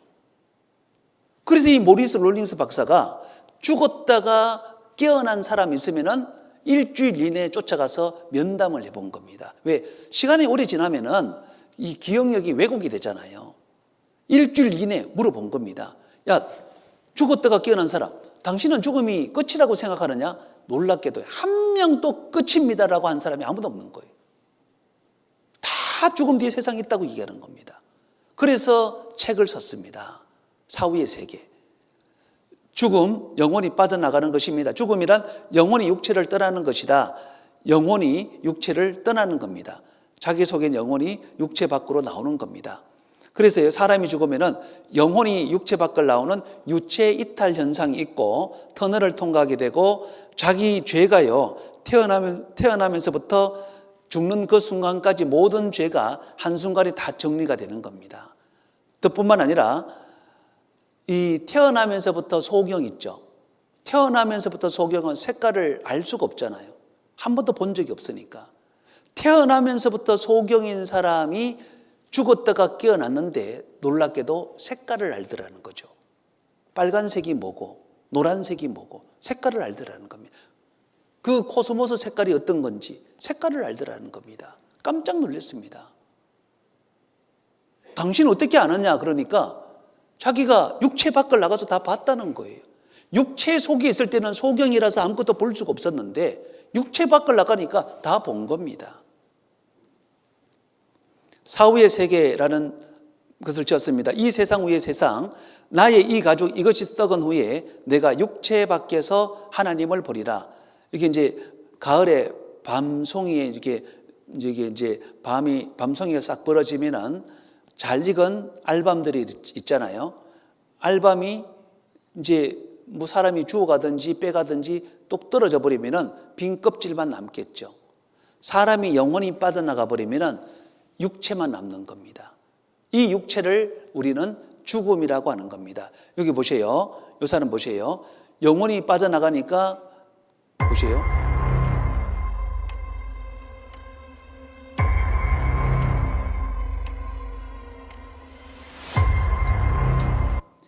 영혼이 순식간에 빠져나가 버리니까 육체는 푹 쓰러져 버리죠. 물론 이게 실제 그걸 찍은 것이 아니라 영화의 한 장면입니다. 영혼이 뭐 옷을 입고 입지는 않잖아요. 근데 영혼이 빠져나가는 순간에 육체는 순식간에 쓰러지는 겁니다. 우리는 그것을 죽음이라고 얘기하는 겁니다. 그가 그 의리하던 장막에서 뽑혀서 무서움의 왕에게로 잡혀갔고, 사람이 죽을 때가 되면은 구원받은 사람들은 천국 가니까 웃으면서 돌아가시지만 구원받지 않은 사람들은 정말 입에 거품을 물고 생똥을 싸고 눈이 돌아가고 난립니다. 저놈이 나를 때린다, 저놈이 나를 잡으러 온다, 옛날에 막 저승사자가 온다 그래서 막 난리가 났잖아요. 근데 구원받은 사람에게는 천사가 자기를 영접하러 오기 때문에 고통스러운 가운데서도 웃으면서 돌아가십니다. 보세요.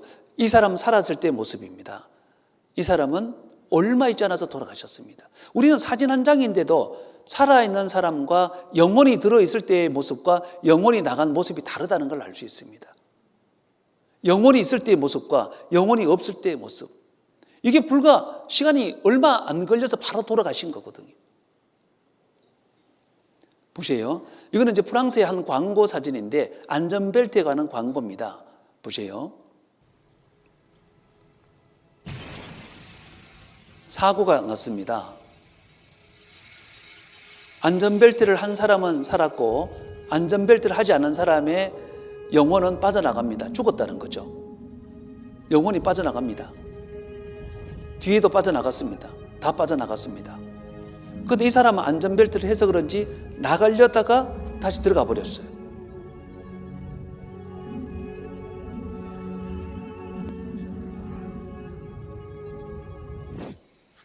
자, 이 사람은 살았습니다.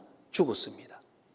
이 상태에서의 외적인 모습은 다 똑같지 않습니까? 눈 두 개, 코 하나, 심장 하나, 모든 것들이 다 똑같습니다. 딱 하나, 영혼이 들어있고 영혼이 빠져나갔습니다. 그 차이인 겁니다. 하나님이 자기 형상, 곧 하나님의 형상대로 사람을 창조하시되 남자와 여자를 창조하시고 하나님의 형상, 하나님의 형상에 대해서는 잠깐 5분 쉬고 말씀을 드리겠습니다. 우리 창세기 1장 27절 앞에 띄워져 있는데 창세기 1장 27절을 우리 같이 한번 읽도록 하겠습니다. 시작.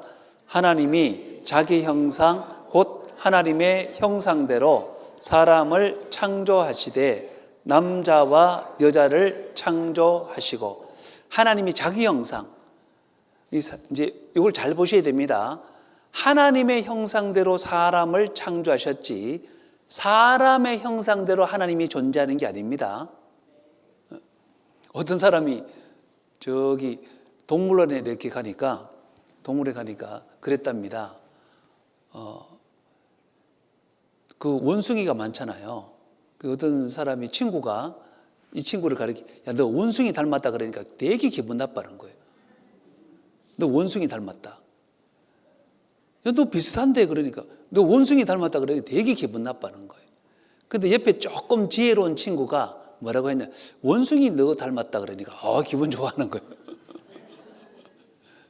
사람이 원숭이를 닮는 거하고 원숭이가 사람을 닮는 거하고는 다른 얘기잖아요. 하나님의 형상대로 사람을 창조하신 것, 이게 사람의 형상대로 하나님도 이렇게 생기신 분이구나 그렇게 생각하시면 안 된다는 겁니다. 그럼 하나님의 형상은 뭐냐면은 하나님은 영이십니다. 한번 따라 해보시겠습니다. 하나님은 영이시니, 하나님은 영이라는 거죠. 영은 살과 뼈가 없습니다.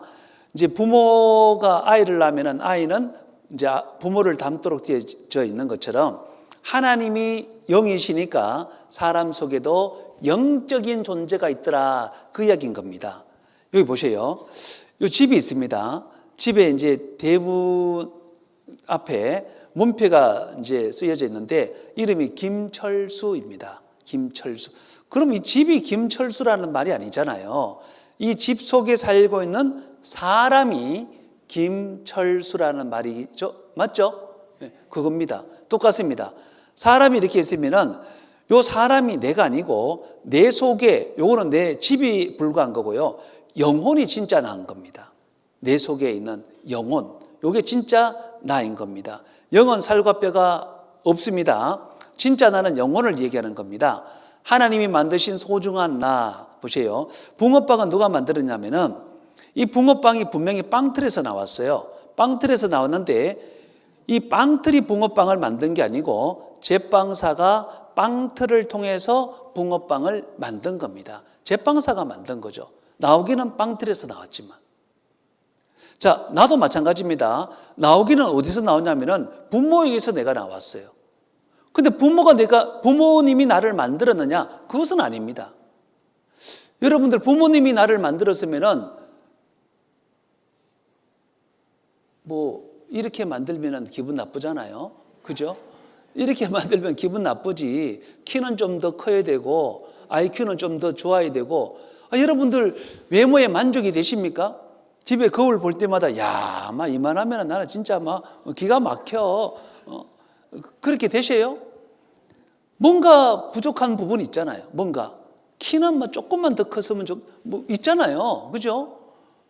그러면은 뭐 부모가 자식을 만들 것 같으면 기본적으로 남자아이를 낳을 것인지 여자아이를 낳을 것인지 이거는 기본적으로 내가 만든다면은 참 우리 집안은요. 제가 이제 민가잖아요. 민가 집안에는 딸이 귀합니다. 딸이 한 명도 없어요.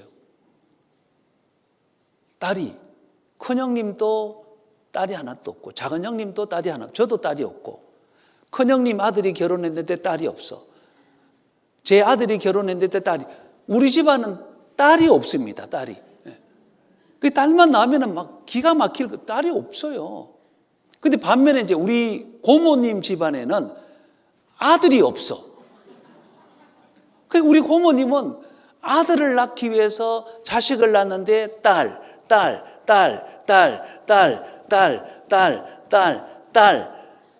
10번째 아들 나왔습니다.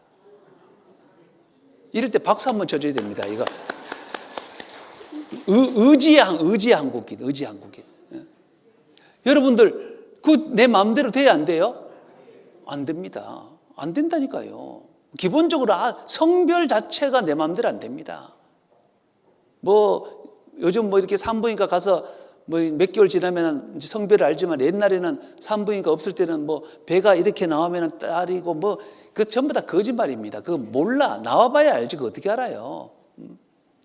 10달 동안 내 배 속에 내가 갖고 있어도요. 아들인지 딸인지도 모른다니까요. 근데 어떻게 만들어? 그리고 여자아이를 낳았으면 미스 코리아처럼 막 기가 막히게 만들어버리고 피부는 백옥같이 만들어버리고 키는 막 이렇게 늘씬하게 만들어버리고 IQ는 막 한 200 정도로 만들어가지고 시험만 봤다 그러면 다 100점 맞게.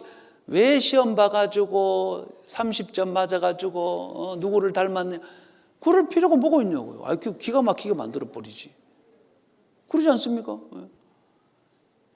부모님 통해서 나왔지만 부모님 만드셨습니까? 안 만드셨습니까? 부모님이 만드신 게 아니라니까요. 하나님이 부모님을 통해서 나를 만들었습니다. 그래서 제빵사가 자기가 붕어빵을 만들었으니까 이 붕어빵 속에 팥을 딱 넣어주잖아요.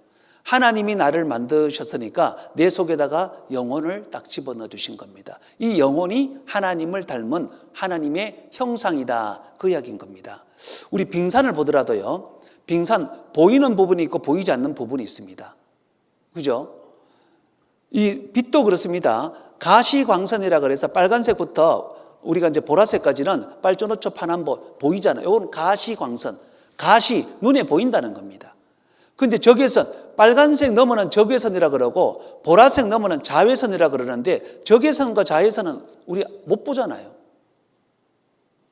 빛은 존재하지만 못 봅니다.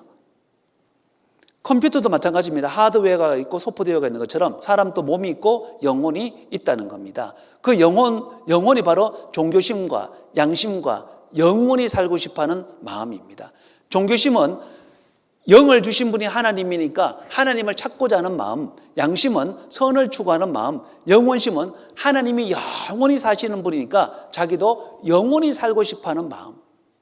100년도 못 살고 죽는 거 알면서도요, 사람은 영원히 살고 싶어 한다니까요. 그 노래 가사도 보면은 저 푸른 초원 위에 거린 같은 집을 짓고 사랑하는 우리님과 한 100년 살고 싶습니다. 100년 만족이 안 되잖아요. 조용필이라는 사람이 한 500년 살자는데 웬 성환 노래를 뽑아봐도 500년 만족이 되냐고. 천년을 두고 변치 말자고 댕기 풀어 맹세하던 님, 천년을 살아봐도 만족이 되냐고. 결국은 영원히 행복하게 살고 싶소. 근데 100년 또 못 살잖아요. 왜 영원이라는 말이 나올까요? 영혼이 있으니까. 영혼이 있으니까. 보세요. 이 양심이라고 하는 것은 교육의 산물이 아닙니다. 재밌는 실험 하나를 우선 간단하게 소개시켜 드릴게요. 동그라미 친구가 올라가려고 하는데요. 언덕을 못 올라가죠? 그래서 세모 친구가 와서 이렇게 도와줍니다. 성공. 올라갔네요. 자, 또 다른 장면 하나를 보실게요. 다시 동그라미가 올라가려고 하는데 이번엔 네모 친구가 못 올라오게 아예 밀어버립니다. 실패하죠. 아기는 이걸 보고 어떤 판단을 하게 될까요? 누가 좋은 친구인지 안 좋은 친구인지를 구별해낼 수 있을까요? 그렇습니다. 아이는 노란 세모를 선택합니다. 아이들조차도 양심이 있으니까요, 뭐가 선인지 악인지 구분을 하는 겁니다. 선, 악이라고 하는 것은 교육의 산물이 아니라는 거죠. 교육을 받았기 때문에 선을 알고 악을 알고, 그게 아닙니다.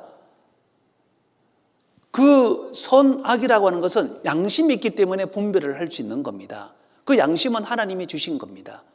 태어나면서부터 양심이 있기 때문에 선악을 구분할 수 있다는 거예요. 그래서 사람은 육체도 있지만 이게 다가 아닙니다. 그 속에 영혼이 있는데 그게 진짜 나라는 거죠. 세상에는 보이는 것도 있지만 보이지 않는 것도 있습니다. 공기, 소리, 냄새, 중력, 전파, 감정, 사랑, 생각, 이런 것들은 안 보이는 것들이잖아요. 안 보이니까 없다라고 얘기하면 어리석은 사람입니다. 존재합니다. 보이지 않지만 얼마든지 존재한다는 거죠. 보이는 이 세상도 있죠. 보이지 않는 영원한 천국도 있습니다. 그래서 과학자들이 조사해 보니까 보이는 것은 약 70% 정도 되고 보이지 않는 것은 약 30%, 보이는 것은 약 30%, 보이지 않는 것은 약 70%로 훨씬 더 많은 겁니다. 어떤 사람들은 하나님이 눈에 보이지 않으니까 없다 그러는데 아닙니다. 하나님이 있다, 없다. 아니 계시면은 왜 안 보이느냐? 영이시니까. 사람 눈이 불완전하니까. 그 사람은 죄가 있으니까 하나님을 직접적으로 볼 수가 없습니다. 노인처럼 보입니까? 아가씨처럼 보입니까? 이렇게 하면은 노인처럼 보입니까? 아가씨처럼 보입니까? 여기 눈썹이고 코고 여기 턱선이고 목이고 그래도 모릅니까? 그럼 이렇게 하면은 아가씨처럼 보이죠? 아가씨처럼. 이 사람 눈이 불완전하다는 거죠. 이거 혹시 보신 적 있습니까? 이거 집에 많습니다. 이게 진먼지 진드기라고 하는 겁니다. 이불에 많이 붙어 있어요. 이거 이불에 보셨습니까? 이게 눈에 보이면 몽둥이로 때려잡았겠죠. 근데 눈에 안 보입니다. 근데 이게 너무 많으면 아이들 아토피 걸리고 난리가 나죠. 그런데 옛날 어른들이 지혜로운 게 이불을 이제 햇볕이 좋을 때 다 밖에서 말렸잖아요. 말리면은 햇볕만 보면은 얘가 10분 이내 죽어버려요. 그 옛날 어른들이 얼마나 지혜로웠습니까? 근데 이거보다 훨씬 더 작은 게 여기 이제 대장균이라고 하는 겁니다. 대장균. 대장균 보셨습니까? 대장균보다 훨씬 더 작은 게 바이러스입니다. 바이러스. 바늘이죠. 바늘 끝 우리가 뾰족하다고 생각하죠. 이 바늘 끝에 대장균이 이렇게 많이 붙어 있어요. 바늘 끝에서 대장균은 축구를 할 수 있습니다. 그 대장균이 얼마나 적은 겁니까? 대장균보다 훨씬 더 적은 것이 바이러스입니다. 이 바이러스를 우리가 볼 수가 없어요. 근데 어떻게 아느냐? 현미경을 통해서 우리가 보는 겁니다. 냄새는 코를 통해서, 그리고 소리는 귀를 통해서, 세균이나 바이러스는 현미경을 통해서, 그 하나님은 성경 말씀을 통해서 하나님이 존재한다는 것을 알 수 있습니다. 자, 소리는 귀가 없으면 알 수 없습니다. 소리가 처음부터 끝까지 다 잘 들리면 귀가 정상입니다. 처음에는 들리는데 뒷부분이 안 들리면 노화된 겁니다. 노화. 자, 어디까지 들리시나? 자, 귀를 기울이셔서 잘 들어보세요.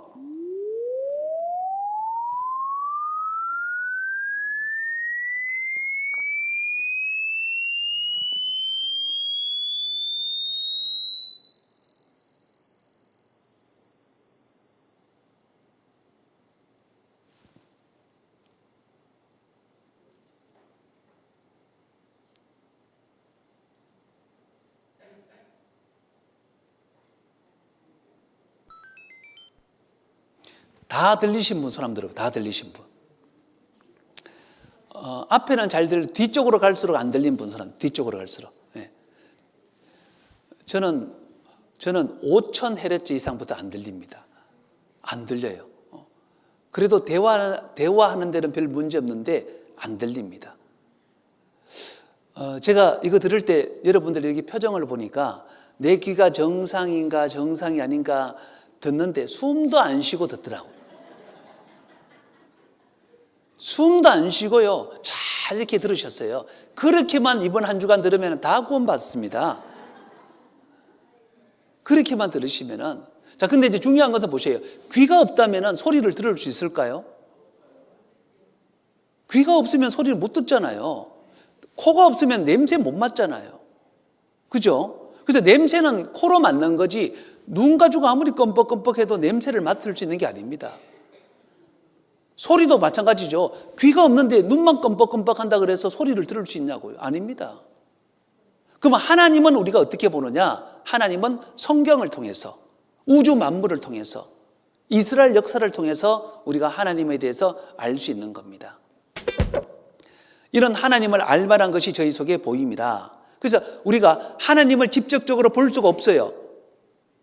하나님은 영이시고 우리는 너무 불완전하고 우리 눈은 불완전하고 또 죄가 있기 때문에 그래서 하나님을 알 만한 것을 우리 속에 넣어주셨습니다. 이름하여 지혜라 그러고 우리가 명철이라고 하는데 그래서 우리는 그것을 통해서 하나님에 대해서 알 수 있다는 겁니다. 여러분들 이거 보세요. 뭐 하는 것 같습니까? 보세요.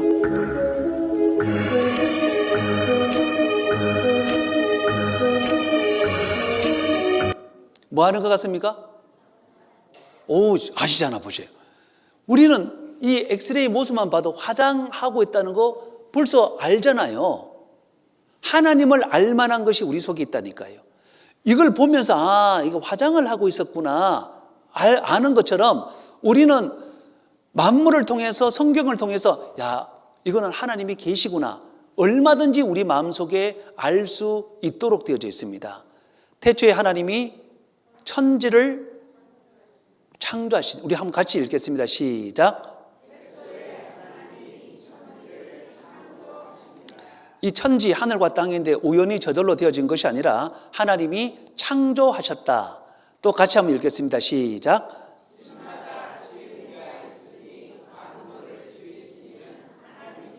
집마다 지은이가 있다는 거 우리 얼마든지 믿을 수 있죠.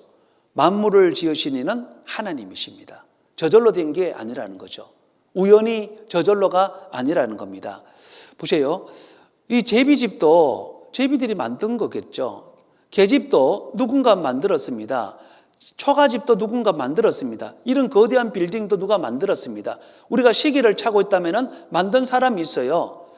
이 건축물을 본다면 건축가가 있고 예술 작품도요, 예술가가 있는 것처럼 우주 만물도 저절로 되어진 것이 아니라 하나님이 만드셨다는 겁니다. 집마다 지은이가 있으니 만물을 지으신 이는 하나님이시라. 보세요. 이런 초가집이 어느 날 멋진 집으로 바뀌어지는데 우연히 바람이 불어서 비가 오고 저절로 되어졌겠느냐? 아니라는 거죠. 보세요.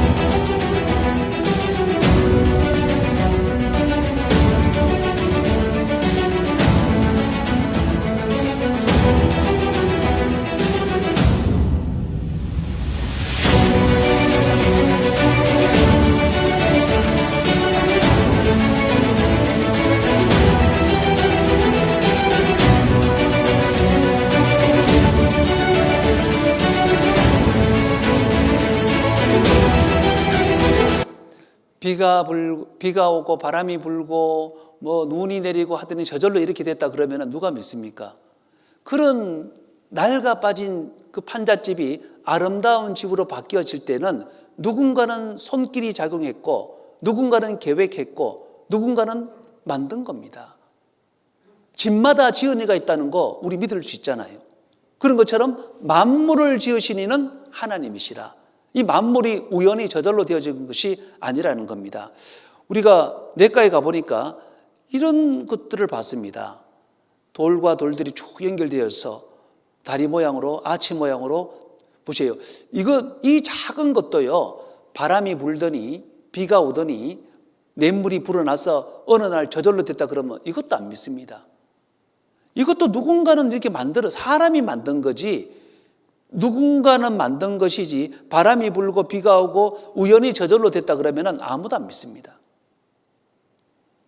창세로부터 그의 보이지 아니하는 것들, 곧 그의 영원하신 능력과 신성이 그 만드신 만물에 하나님의 능력과 하나님의 솜씨가 만물에 분명히 보여 알게 되나니 분명히 만물 속에 하나님의 작품이 숨겨져 있다는 겁니다. 보세요. 자전거는 약 47개의 부품이 들어갑니다. 이것도 저절로 되어진 게 아니잖아요. 47개밖에 안 돼도 누군가는 만들었습니다. 더 복잡한 건 자동차 약 3만 개의 부품이 들어갑니다. 이게 저절로 되어졌겠습니까? 만들었습니다. 비행기는요, 약 600만 개의 부품이 들어갑니다. 저절로입니까? 누군가는 만들었습니다. 이 지구는요, 사람이 살 만한 조건이 무려 20만 가지. 비행기보다 훨씬 더 많은 조건이 들어가야 이 지구에 사람이 살 만한 조건이 이루어지는 겁니다. 저절로가 아닙니다. 우연히가 아닙니다. 지구는 사람이 살기에 안성맞춤의 집이다. 정교하게 조성되었다. 지구에만 사람 살도록 창조되었다는 거죠. 이분 이야기 들어보세요. 근데 지구가 있는 위치는요, 아주 특별한 위치예요. 태양으로부터 아주 가까이 있는 이 수성과 금성은 너무 가까이 있어서 뜨거워가지고 물이 하나도 없습니다. 다 증발했어요. 금성은 온실 효과가 너무 세가지고 도저히 사람이 살 수 있는 환경이 아니에요. 이산화탄소만 꽉 차 있는 아주 그런 구름에 파묻혀 있고 뜨거워요. 너무나. 반면에 이 화성은 너무 추워요. 너무 멀어가지고. 지구만이 유일하게 물이 액체로 존재할 수가 있어요.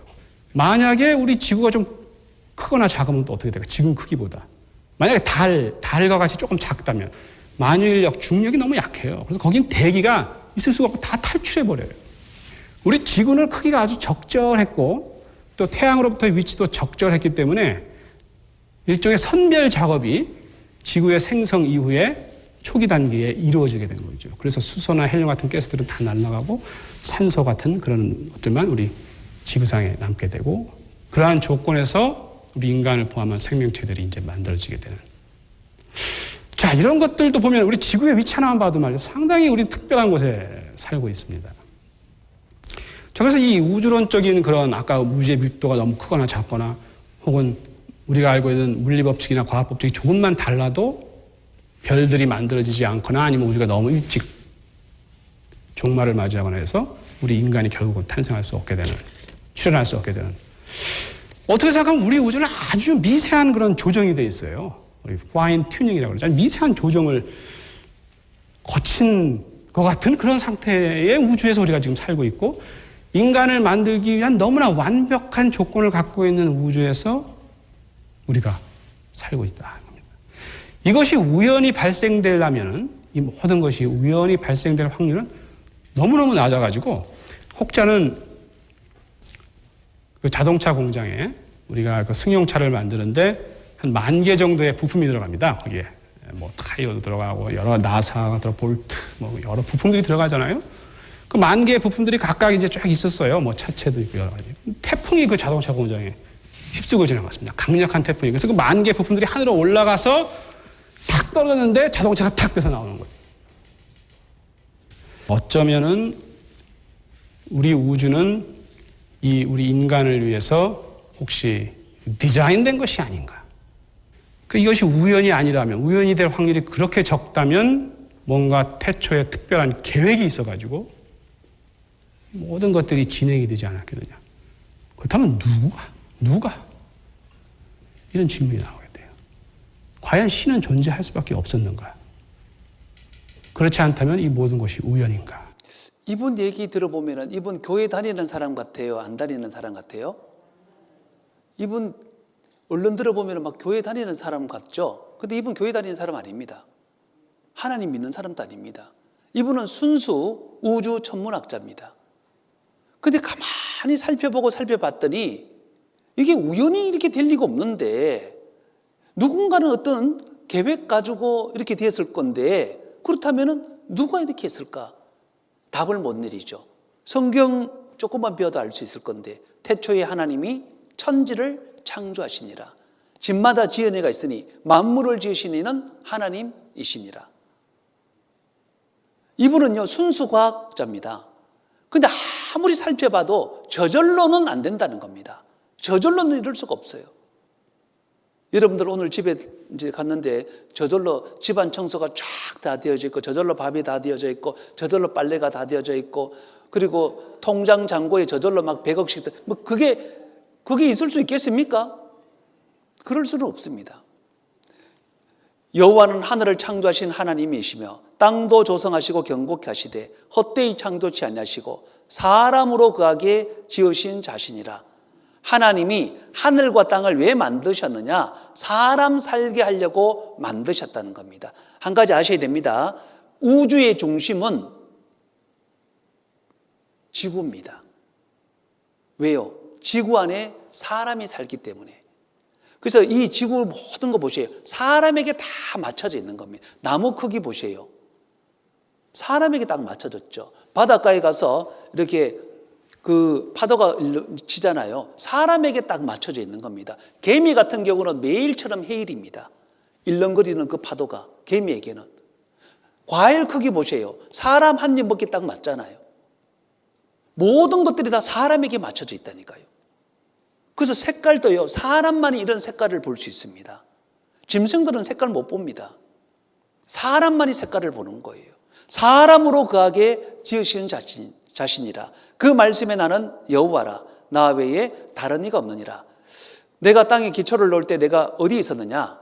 도량을 정하였는지. 누가 그 도량과 준승이라는 말이 나오는데, 하나님께서 그 도량과 준승을 정했다는 거죠. 도량이라고 하는 것은 길이와 양을 측정하는 단위고, 준승이라고 하는 것은 이거는 이제 수평이냐 수직이냐 이제 그 측정하는 일종의 먹줄과도 같은 겁니다. 지구의 위치 보세요. 1억 5천만 킬로미터 정확히 되어져야만이 됩니다. 지구의 위치. 이게 멀어지면은 전부 다 얼어서 죽어버립니다. 가까워지면은 전부 다 불고기 되어서 죽어버립니다. 정확히 1억 5천만 킬로미터. 멀어져서도 안 되고 가까워져서도 안 되고. 자전입니다. 만약 자전하지 않으면요, 문제죠. 지구가 자전한다든지, 만약 자전하지 않는다면 이쪽은 계속 불타버리고 이쪽은 계속 춥고 살 수가 없잖아요. 지구의 무게도 그렇습니다. 무게가 지금보다 조금 더 크면 딸려가 버리고 작으면 밖으로 튕겨나갑니다. 정확히 이 무게가 되어져야 됩니다. 그리고 기울기 23.5도가 되어져야 됩니다. 그래야 이쪽이 따뜻하고 다음 또 이쪽이 따뜻하고. 그렇지 않으면 여기는 계속 햇볕을 받으니까 수증기가 증발됩니다. 증발돼서 극쪽으로 가겠죠. 여기는 계속 얼음이 쌓입니다. 결국은 살 수가 없죠. 23.5도로 기울어져야만이 사람이 살 수 있는 겁니다.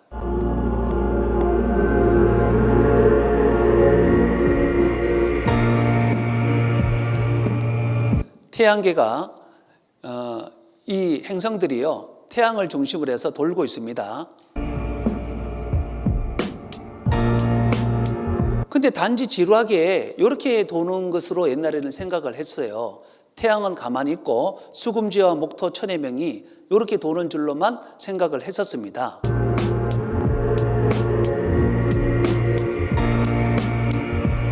그런데 지루하게 이렇게 도는 것이 아니라 시편 19편 말씀대로 해는 그 방에서 나오는 신랑과 같아서 하늘 이 끝에서 하늘 저 끝까지 달려간다고 말씀하고 있는데 정확히 이렇게 갑니다.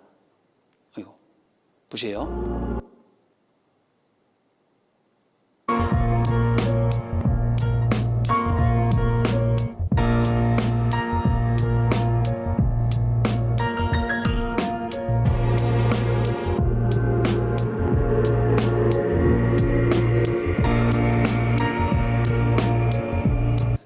이 태양이 가만히 있고 태양 주위를 뱅글뱅글 도는 것이 아니라 태양이 하늘 이 끝에서 나와서 하늘 저 끝까지 운행한다고 계속 달려갑니다.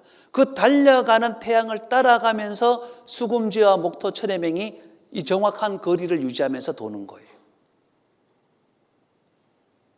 이게 저절로 과연 이렇게 될 수 있을까요?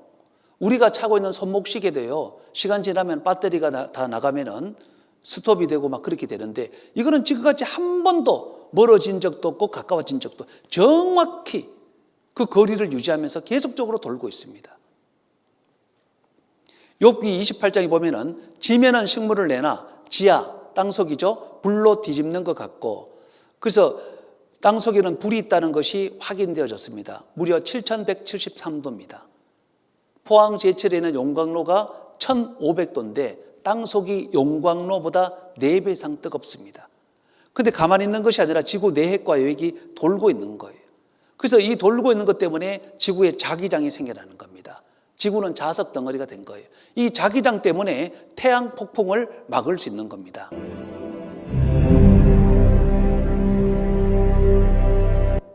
이게 우연히 저절로 된 게 아닙니다. 하나님이 그렇게 설계하셨다고요. 오직 주는 여호와시라. 하늘과 하늘들의 하늘과 이를 성신과 땅과 땅 위의 만물과 바다와 그 가운데 모든 것을 지으시고, 모든 것을 지으시고, 누가요? 하나님이. 그래서 우리가 그를 힘입어 살며 기동하며 있느니라. 하나님 때문에 우리가 살고 있는 겁니다. 바로 창조주 하나님이시죠. 과학이 발달된 우리 시대에나 알 수 있는 사실을 하나님은 2000년 전, 3500년 전에 미리 성경에 기록하셨습니다. 예를 들면 별의 숫자에 대해서요, 우리 하늘의 별 숫자가 몇 개쯤 될 것 같습니까? 3500년 전 하나님의 말씀에 하늘의 별이 바닷가의 모래와 같이 많다. 바닷가의 모래 헤아릴 수가 없잖아요. 예레미야 33장에서는 하늘의 별들입니다. 하늘의 만상은 셀 수가 없다. 바다의 모래도 측량할 수 없다. 그러니까 하늘의 별들이 바닷가의 모래 알갱이처럼 많다고 성경은 3500년 전부터 말씀하고 있습니다. 근데 사람은 세어본 거예요. 세어보니까 어떤 사람은 4000개라 그러고, 어떤 사람은 5000개라 그러고, 어떤 사람은 6000개라 그러고, 어떤 사람은 92개래요. 왜 92개냐? 그만두게. 별 헤아리는 거 좀 그만두라고 이제 못 헤아린다는 겁니다. 별 숫자가 얼마나 많은지요. 헤아릴 수가 없습니다. 북편은 허공이라는 겁니다. 욥기 26장 7절에 보면은 북편 하늘을 허공에 펴시며 북쪽 하늘이 허공이다. 동쪽, 서쪽, 남쪽에는 별이 많은데 북쪽에는 빈 공간이 있다는 겁니다. 아니, 성경에는 남쪽에 빈 공간이 있다고 말씀하지 않았습니다. 동쪽이 아닙니다. 성경 말씀에 서쪽도 아니에요. 북쪽에 빈 공간이 있다라고 말씀했는데 놀랍게도 우리가 하늘을 보면요, 별들이 이렇게 뾰족하게 많거든요. 근데 허블 망원경을 통해서 보니까 북쪽을 보니까 별이 없어. 빈 공간이 있는 거예요. 성경 말씀대로. 그래서 뉴욕 타임즈에 난 것을 중앙일보에서 인용했죠. 우주에 불가사의한 공간이 있다. 북두 칠성 뒤니까 북쪽이 맞죠? 지름이 무려 3억 광년은 미친 여자가 아닙니다. 빛이 1년 동안 가는 거리를 광년이라고 하는 거예요. 여러분들, 빛이 1초 만에 얼마나 빠른지 아세요? 빛은 1초 만에 우리가 살고 있는 지구를 7바퀴 반 돕니다. 여러분들, 주먹도요 1초 만에 7바퀴 반 못 돌립니다. 그런데 빛은 얼마나 빠른지 우리가 살고 있는 지구를 7바퀴 반 돈다고 1초 만에. 그런 속도로 생각만 해보세요. 1시간만 날아간다 생각해 보세요. 얼마나 빠르겠습니까? 얼마나 먼 거리입니까? 그런 속도로 1년간 간다고 생각해 보세요. 전자계산기 줘도 계산 못합니다. 너무너무 멀었어. 그런데 3억 광년, 1년, 10년, 100년, 1000년, 만년, 10만 년, 100만 년, 1000만 년, 1억 년, 2억 년, 3억 년 동안 가는 거리만큼 별이 없습니다. 그러니까 너무 이상하니까 불가사의하다. 이해가 안 된다는 거예요. 그런데 성경에는 북쪽에 빈 공간이 있다 그랬는데 진짜 북쪽에 빈 공간이 있는 거예요. 성경 말씀대로. 우리 눈에는 안 보이지만 허블 망원경을 통해서 보니까 북쪽에는 빈 공간이 있다. 성경이 사실인 겁니다. 왜? 하나님의 말씀이니까. 모든 강물은 다 바다로 흐르되 바다를 채우지 못하며, 전도서 1장 7절에 모든 강물은 다 바다로 흐르되 바다를 채우지 못한다고 말씀했거든요. 그럼 왜 강물들이 다 바다로 들어가는데 바닷물을 못 채울까? 어떤 애가 시를 썼어요. 바다 제목이, 비가 그렇게 내리고 눈이 그렇게 내리고 또 강물이 그렇게 흘러가도 바다가 넘치지 않는 건 물고기들이 먹어서이겠지, 물고기들이 먹어서 바다가 넘치지 않는 것이 아니라 하나님의 말씀에 물이 순환이 된다는 겁니다. 저 깊은 바다 깊은 곳에 가면요, 태양 복사열에 의해서 물이 수증기가 되어서 비구름이 형성됩니다. 그게 육지 쪽에 내려와서 또 강수로 비가 내려지죠. 또 냇물 강물을 통해서 바다로 갑니다. 또 태양 복사열에 의해서 또 비구름이 형성됩니다. 물이 순환이 된다고 욥기 36장 27절에 그가 물을 가늘게 이끌어 올리신 즉 안개 되어 비를 이루고 그것이 공중에서 내려 사람 위에 쏟아지느니라. 물이 순환이 된다는 겁니다. 하나님이 그렇게 하셨죠. 바닷물을 불러 지면에 쏟으시는 자를 찾아라. 그 이름이 여호와시니라. 하나님이십니다. 그래서 학생과학 잡지에 비구름이 이제 비가 돼서 내리죠. 냇물 강물로 가서 깊은 바다로 가죠. 태양 복사열에 의해서 비구름이 형성되죠. 물이 이렇게 순환이 된다는 겁니다. 순환이. 번개에 대해서도 말씀하고 있습니다. 여호와 곧 번개를 내는 여호와께 비를 구하라. 하나님이 번개를 만드셨습니다. 그가 번갯빛으로 자기의 사면에 두르시며 바다 밑도 가리우시며 이런 것들로 만민을 징벌하시며 이런 것들로 식물을 풍비히 주시느니라. 자, 만드신 분이니까 목적을 정확히 알고 있잖아요. 왜 번개를 만들었냐? 징벌, 그리고 풍비, 비료할 때 비자입니다. 번개를 왜 만들어요? 두 가지죠. 만민을 징벌, 심판이 있다는 것을 알도록 하기 위해서. 근데 참 희한하지 않습니까? 여러분들 인생을 살면서 엄청난 바람도 경험했을 거고 엄청난 물도 경험했을 거고 엄청난 지진도 경험했을 거고 별의별 일들을 많이 경험했습니다. 불이 막 엄청나게 일어나는 산불도 경험했을 테고. 그런데 그런 비가 많이 온다든지 산불이 활활 탄다든지 바람이 막 옥수같이 분다든지 그래도 자기가 어렸을 때 죄가 생각나지는 않습니다. 근데 희한하게 번개 치면은 죄가 생각이 나거든요. 그렇지 않던가요? 왜 그럴까요? 하나님이 번개 만든 목적이 만민에게 징벌이 있다는 것을 알도록 하기 위해서 만든 목적이 그것이니까 번개 치면은 어렸을 때 지은 죄까지 다 생각이 나도록 되어 있습니다. 그리고 두 번째는 뭡니까? 식물을 비유할 때 빗자입니다. 사람에게요, 중요한 영양소 중에 하나가 질소입니다. 질소. 근데 공기 중에 질소가 78%나 있지만 우리가 아무리 이렇게 호흡해도요, 질소는 하나도 안 들어갑니다. 산소만 들어가지. 그러면 질소가 왜 중요하냐면은 여러분들 단백질이라고 들어보셨죠? 단백질. 몸에 단백질을 이제 나이 들수록 단백질을 먹어야 되고 그런 이야기 많이 들어보셨잖아요. 그 단백질, 영어로 프로테인이라 그러는데 그 단백질을 쪼개고 하면은 뭐가 나오느냐? 펩타이드라고 하는 게 나옵니다. 그를 펩타이드를 쪼개고 계속 쪼개면요, 맨 끝에 남는 게 뭐냐면은 질소입니다. 질소. 그 질소가 쫙 모아진 게 펩타이드. 그게 모아진 게 결국은 단백질이라는 거죠. 우리 몸은 전부 다 단백질로 다 구성되어져 있습니다. 우리 몸은. 그러면 희한하죠. 아니, 아무리 호흡을 해도 질소는 하나도 안 들어오는데 그럼 도대체 질소를 어떻게 얻냐는 거죠. 그래서 보니까 번개가 그 역할을 하더라는 것이 과학적으로 밝혀졌습니다. 번개는 생명체 최대 질소원이다. 번개 잦으면 농작물이 증수한다. 천둥 번개가 잦으면 풍년이 든다.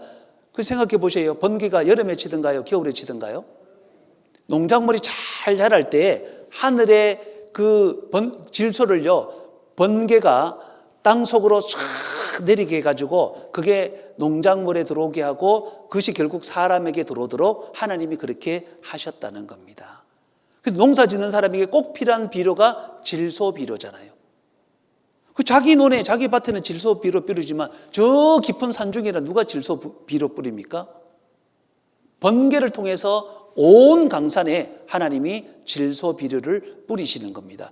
여기는 산 하나가 돌덩어리입니다. 그래서 산 이름이 스톤 마운틴입니다.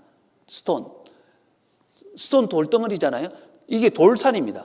이 산 하나 자체가 전부 다 돌덩어리입니다. 근데 보세요. 소나무가 얼마나 잘 자랍니까? 흙도 없는데. 하나님이 번개 칠 때 보세요. 여기 사람 보지 말고 뒤에 보세요. 뒤에. 이게 돌 한 덩어리는 돌 한 덩어리. 돌 한 덩어리인데 여기 이렇게 잘 자라요. 이렇게. 하나님이 번개 칠 때 비료를 쫙 뿌려주신 겁니다. 그래서 하나님을 알 수 있는 방법, 만물을 통해서 하나님을 알 수 있습니다. 여기 타조, 타조는요, 몇 가지에 대해서 말씀했습니다. 첫째는 새끼에게 무정하다. 두 번째는 지혜가 없다. 내가 지혜를 품바지 아니하고 총명을 주지 아니함이니라. 두 번째는 지혜가 없다. 세 번째는 말과 그 탄 자를 경히 여기느니라. 타조는 새끼에게 무정하고 그리고 하나님이 총명을 안 줬고 그리고 말보다 빠르지만 단점이 있습니다. 지혜가 없다는 겁니다. 이게 이제 닭하고 타조하고는 극명한 차이가 있습니다. 이 타조는요, 닭처럼 이렇게 알을 품지 않습니다. 새끼에게 무정해요. 이렇게. 근데 말보다도 굉장히 빨리 달려. 그러면은 위급하면은 도망가면 될 건데 머리를 쳐박고 있어요. 이렇게. 똑똑합니까? 안 똑똑합니까? 어리석죠. 도망가면 되는데 이러고 있어요. 보세요. 뛰어난 시력. 세상에서 가장 시력이 좋은 새는 의외로 타조라고 합니다. 타조는 지구에서 시력이 가장 좋은 생명체로 인간보다 20배가량 뛰어나며 인간의 시력으로 25.0의 시력을 보유하고 있어 20km 밖에 있는 물체를 구분할 수 있다고 합니다. 그 비결은 뇌보다 큰 안구에 있는데요. 테니스 공만한 안구 속 수정체가 볼록 렌즈 역할을 해 더 멀리 더 넓게 볼 수 있는 것입니다. 두 번째, 압도적인 피지컬. 타조는 호랑이 사자보다 훨씬 빠르게 달릴 수 있고 심지어 지구에서 가장 빠른 육상동물인 치타도 따돌리곤 하는데요. 시속 110km를 달릴 수 있지만 300m 만에 지쳐버리는 치타에 비해 타조는 시속 5에서 60km로 1시간가량 달릴 수 있는 엄청난 지구력을 지녔기 때문이죠. 그래서 타조는 사실상 정면 대결에서 거의 포식자에게 먹히는 경우가 없고, 혹시나 풀숲에 포식자가 숨어 있다가 갑자기 튀어나와 공격하는 경우에도 타조의 발차기가 워낙 강력하기 때문에 포식자들이 새끼 타조 외에는 잘 건드리지 않는다고 합니다. 세 번째, 작은 뇌. 타조의 뇌는 무려 눈보다도 작으며 호두알 크기 정도라고 합니다. 그래서 심각하게 작은 타조의 뇌는 무언가를 기억하도록 만들어졌다고 하기에는 무리가 있는데요. 그 이유는 놀랍게도 타조의 기억력은 무려 10초라고 할 정도로 굉장히 짧다고 합니다. 포식자에게 쫓기다가도 내가 왜 달리고 있었지? 라는 식으로 까먹는가 하면 자신이 속한 무리나 가족, 심지어 자신이 낳은 알도 기억하지 못하는 경우도 있다고 합니다. 자, 타조 똑똑합니까? 안 똑똑합니까? 타조는 왜 안 똑똑하느냐? 하나님이 지혜를 안 주셨다는 거죠. 창조주 하나님께서 타조에게는 지혜를 안 주셨습니다. 새끼에게도 무정합니다. 왜? 하나님이 그 보호 본능이라는 것을 안 주셨어요. 시편 104편에 보면 높은 산들은 사냥을 위함이며, 이 사냥이라고 했지만 히브리어로 야생 염소입니다. 높은 산들은 사냥을 위함이다 라고 말씀했죠. 이제 이 염소가요, 산 꼭대기 잘 올라갑니다. 정말 잘 올라가, 나무 위에도 올라가고. 근데 보세요. 하지만 이곳에서 가장 가파른 코스는 절벽이 아닙니다. 바로 인간이 만든 신기노 댐이죠. 1930년대에 지어진 이 가파른 댐은 높이가 약 50m에 이릅니다. 하지만 놀라운 건 댐의 건축 기술이 아닙니다. 가까이서 보면 믿을 수 없는 광경이 펼쳐지죠. 오직 발굽만으로 거의 수직에 가까운 암벽을 타는 생명체가 보입니다. 바로 암컷 아이벡스입니다. 90도에 가까운 댐을 걷고 있습니다. 팔을 한 번 잘못 헛디디면 바로 목숨을 잃을 겁니다.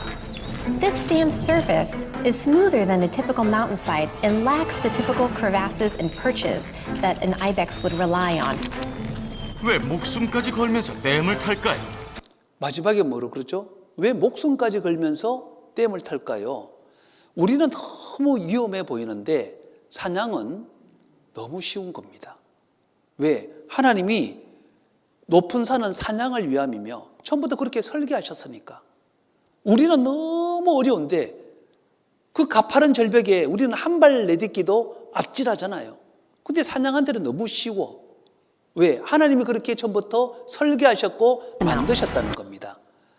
창세기 9장 1절 2절에 보면은 하나님이 노아와 그 아들들에게 복을 주시며 그들에게 이르시되 바다의 모든 고기가 땅의 모든 짐승과 공중의 모든 새와 땅에 기어다니는 모든 것과 너희를 두려워하며 너희를 무서워하리니 그랬죠. 보세요.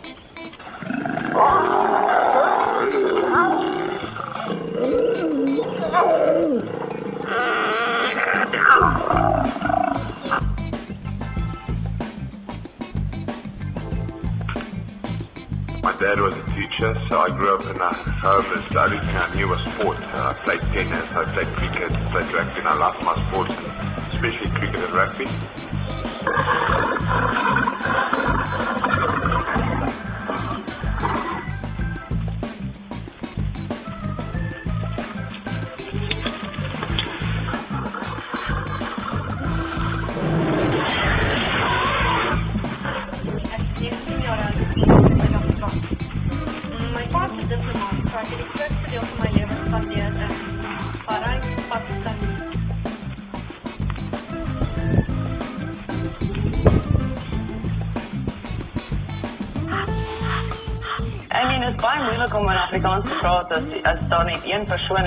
희한하게요. 사자 소리에도 별로 안 무서워하는데 하나님의 말씀처럼 사람 소리 나면은 뒤도 안 돌아보고 다 도망가 버립니다.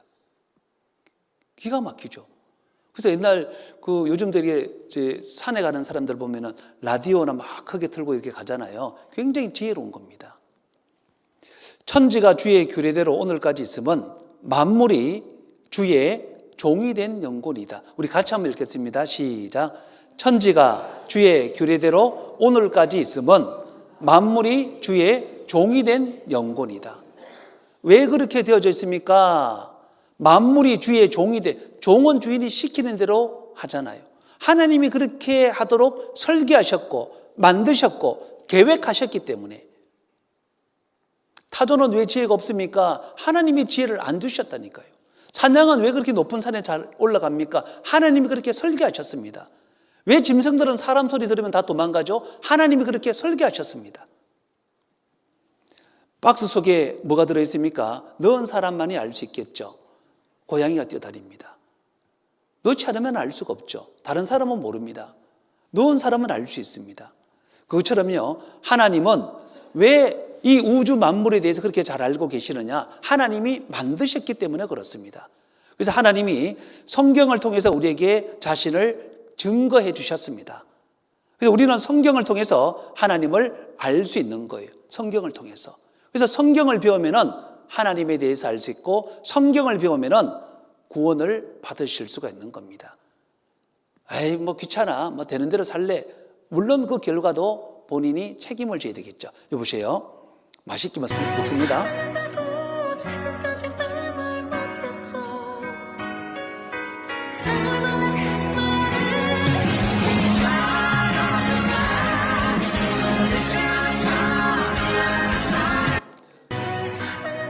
너무 맛있게 먹었지만 벌한테 쏘여가지고요, 눈탱이 방탱이 돼가 돌아다녀요. 너무 맛있게 먹었는데. 잠언 5장에 보면은 두렵건대 마지막에 이르러 내 몸 내 육체가 쇠퇴할 때 내가 한탄하여 말하기를 내가 어찌하여 훈계를 싫어하며 내 마음이 꾸지람을 가벼이 여기고 내 선생의 목소리를 청종치 아니하며 나를 가르치는 이에게 귀를 기울이지 아니하였던고. 이 세상의 모든 것은 죽음이라는 것이 다가올 때 전부 다 가치가 제로가 됩니다. 근데 이번 한 주간 우리가 배우는 말씀은요, 정말 그 죽음 앞에서도 우리에게 담대함을 주고 하나님을 만날 수 있고 천국 갈 수 있는 길을 열어주는 겁니다. 끝까지 잘 배우는 가운데서 다 구원을 받으셨으면 좋겠습니다. 기도하시겠습니다. 저희를 사랑하시는 고마우신 우리 하나님 아버지, 참으로 감사를 드립니다. 또 이렇게 첫날 하나님의 말씀을 잘 배울 수 있도록 도와주신 것 참으로 감사를 드립니다. 겸손한 마음으로 끝까지 하나님의 말씀을 잘 들을 수 있도록 도와주시고 또 마음속에 새겨져서 다 구원함을 받고 소망 가운데 살아갈 수 있도록 도와주시기를 원합니다. 귀한 시간 함께 할 수 있도록 도와주신 것 참으로 감사드리며 언제나 우리를 사랑하시는 예수님의 이름으로 기도드렸습니다. 아멘.